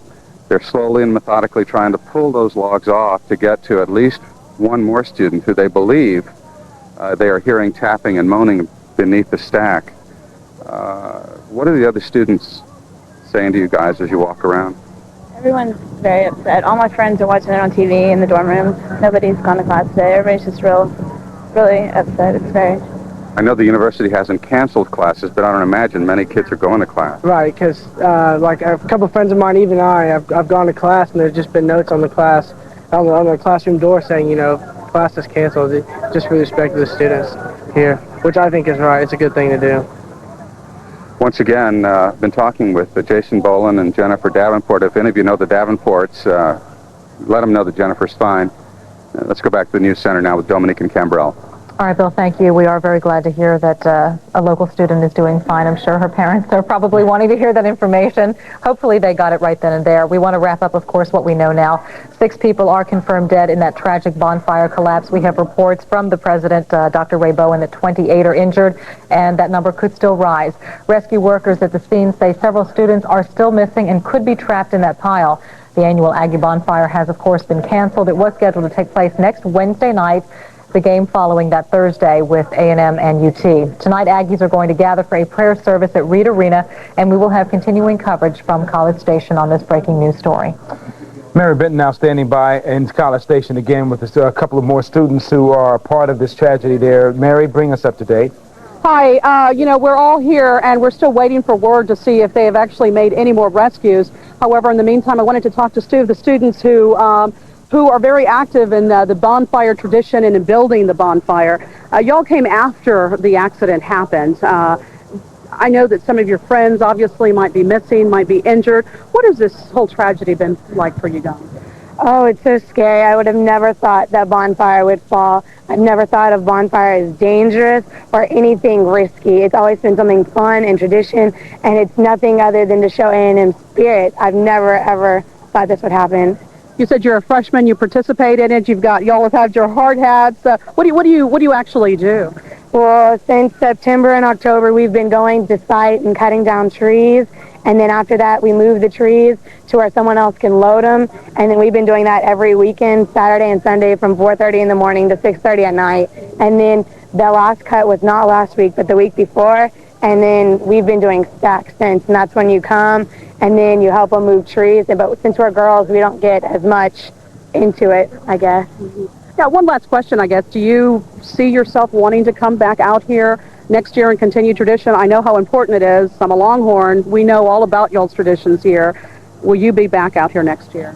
Oh, I'm hoping that maybe I can be a co-chair or something along those lines. I mean, It's just a mistake. I don't think it's anything to do with the people, or it's just an accident. Accidents always happen. Have you found out whether any of your friends were among the fatalities? None of my friends were among the fatalities, but someone that I know, and he's in one of my classes, is missing, so he's still under stack. So I don't know. I came to see how that was going. Well, our prayers are with you and your classmates and certainly everyone else who has taken part in this bonfire, and we wish the best for all of you. Thank you so much for joining us. Thank you. Cambrell and Dominique, back to you. All right, thank you, Mary. As this progress continues, as they try to unstack very meticulously, pulling off log after log after log, and we've been watching this going on since this morning, and as we've seen in many reports that patience is very, very key to all of this. As we get another look from News Chopper 2, a different angle, this side of the stack area is where we were first thing this morning, where we saw the young man who was taken out at 9 o'clock this morning and is one of the 14 people who was taken to St. Joseph's Hospital. He was taken from that side, and it looks significantly different because of the amount of logs that have been taken away. So you can see the progress being done ever so slightly. The stack is changing form as they work to get underneath or within it. There's no clear indication as to where the people are right now that they're looking for, but they are still continuing to dig and look, and I see a firefighter there right now kneeling on the stack there now, and typically that they wouldn't do that unless there was a reason to go ahead and work on someone there. So perhaps that's someone inside the stack that they've reached at this point in time. They've held up on moving logs in that area for the moment, so we can only hope that that is exactly what's happening. And on this side of the stack, as you can see, they've stopped for the moment, taking logs away from that area as well. But it's just so heartbreaking hearing the young students coming out there, knowing other students who are missing and presumed under the stack, and only hoping that they're going to be okay. They've been using special motion detectors to locate students. That's been the first and foremost priority. And once that is done, they're also using similar equipment that's used in earthquakes. So they're having to approach this very differently. It's not something that fire departments are trained to do, and that is a rescue and recovery from a fallen stack. So this is something very unusual. They're being extra cautious because one wrong move, and you can possibly ruin your chances of finding any survivors underneath that stack. But again, the recovery and rescue effort is still going on. We certainly hope as time goes by and we see the progress that we get to see another student come out alive on a gurney and be able to report another survivor. But in the meantime, we're going to go to Kim Alvarado. She is on the ground there in College Station with another update. Kim? Dominique, I was going to share with you, I was probably the second crew out here shortly after 3 o'clock this morning, and it was a very, very solemn scene that I was witnessing this morning. You are also seeing the heart and soul of this university, these students participating in clearing the thousands of logs on site. Now, these are not logs from the actual bonfire. The order has come down for the student body to participate and to remove the logs because, of course, the bonfire has been canceled in light of this tremendous tragedy. Now, many of those students I do recognize from this morning. Most of them did not want to talk. If I would describe the scene this morning, it was extremely solemn, and then a lot of harsh words directed to the media. No one wanted to see us here. No one wants to hear the reports of tragedy on such a popular event, such an identifying pep rally for the Texas A&M University. So they were, I'll put it in a word, they were quite hostile, but I certainly can understand the emotions involved in here. Certainly did not push that. In fact, we just turned the cameras away and tried to talk to them and ask them what physically they saw and heard. And they did share with me off camera that it was just a loud snap. No more than that, just this tremendous snap, and then the sound of like logs rolling, not too many screams, and then just students dazed, just standing around dazed, wondering what just happened, if it were real, what just happened. Also, I was told by one student he was angry because he didn't think the right people were out here. He said those were his friends dead in that pile and that no one else belonged here. So it was very emotional for him, and I can't imagine what he was feeling. But we did step back and we did try to appeal to him that parents of 43,000 students would certainly be concerned as we broadcast that news across from very early this morning, and he realized that. But but you can certainly imagine the emotions here, and they will continue. Absolutely. It is quite a sizable wound for this university, and when you think in its history since the stack was initially erected back in 1909, this will be the second time now in history that it will not be lit. Of course, the first one being in 1963 following the assassination of President John F. Kennedy, and now today, following the tragedy of this. It was supposed to be lit next Wednesday. The game to follow, of course, between A&M and UT. This will be the second time it will not be lit, and it may possibly be the last. That conversation, of course, will be carrying on in the weeks and months to come, and we've been hearing that this morning. Some of the students still very adamant about continuing the tradition, saying that accidents happen and traditions must continue. We are at 6 now confirmed dead. Of those 6, we do have the names of 4 of them who have been released.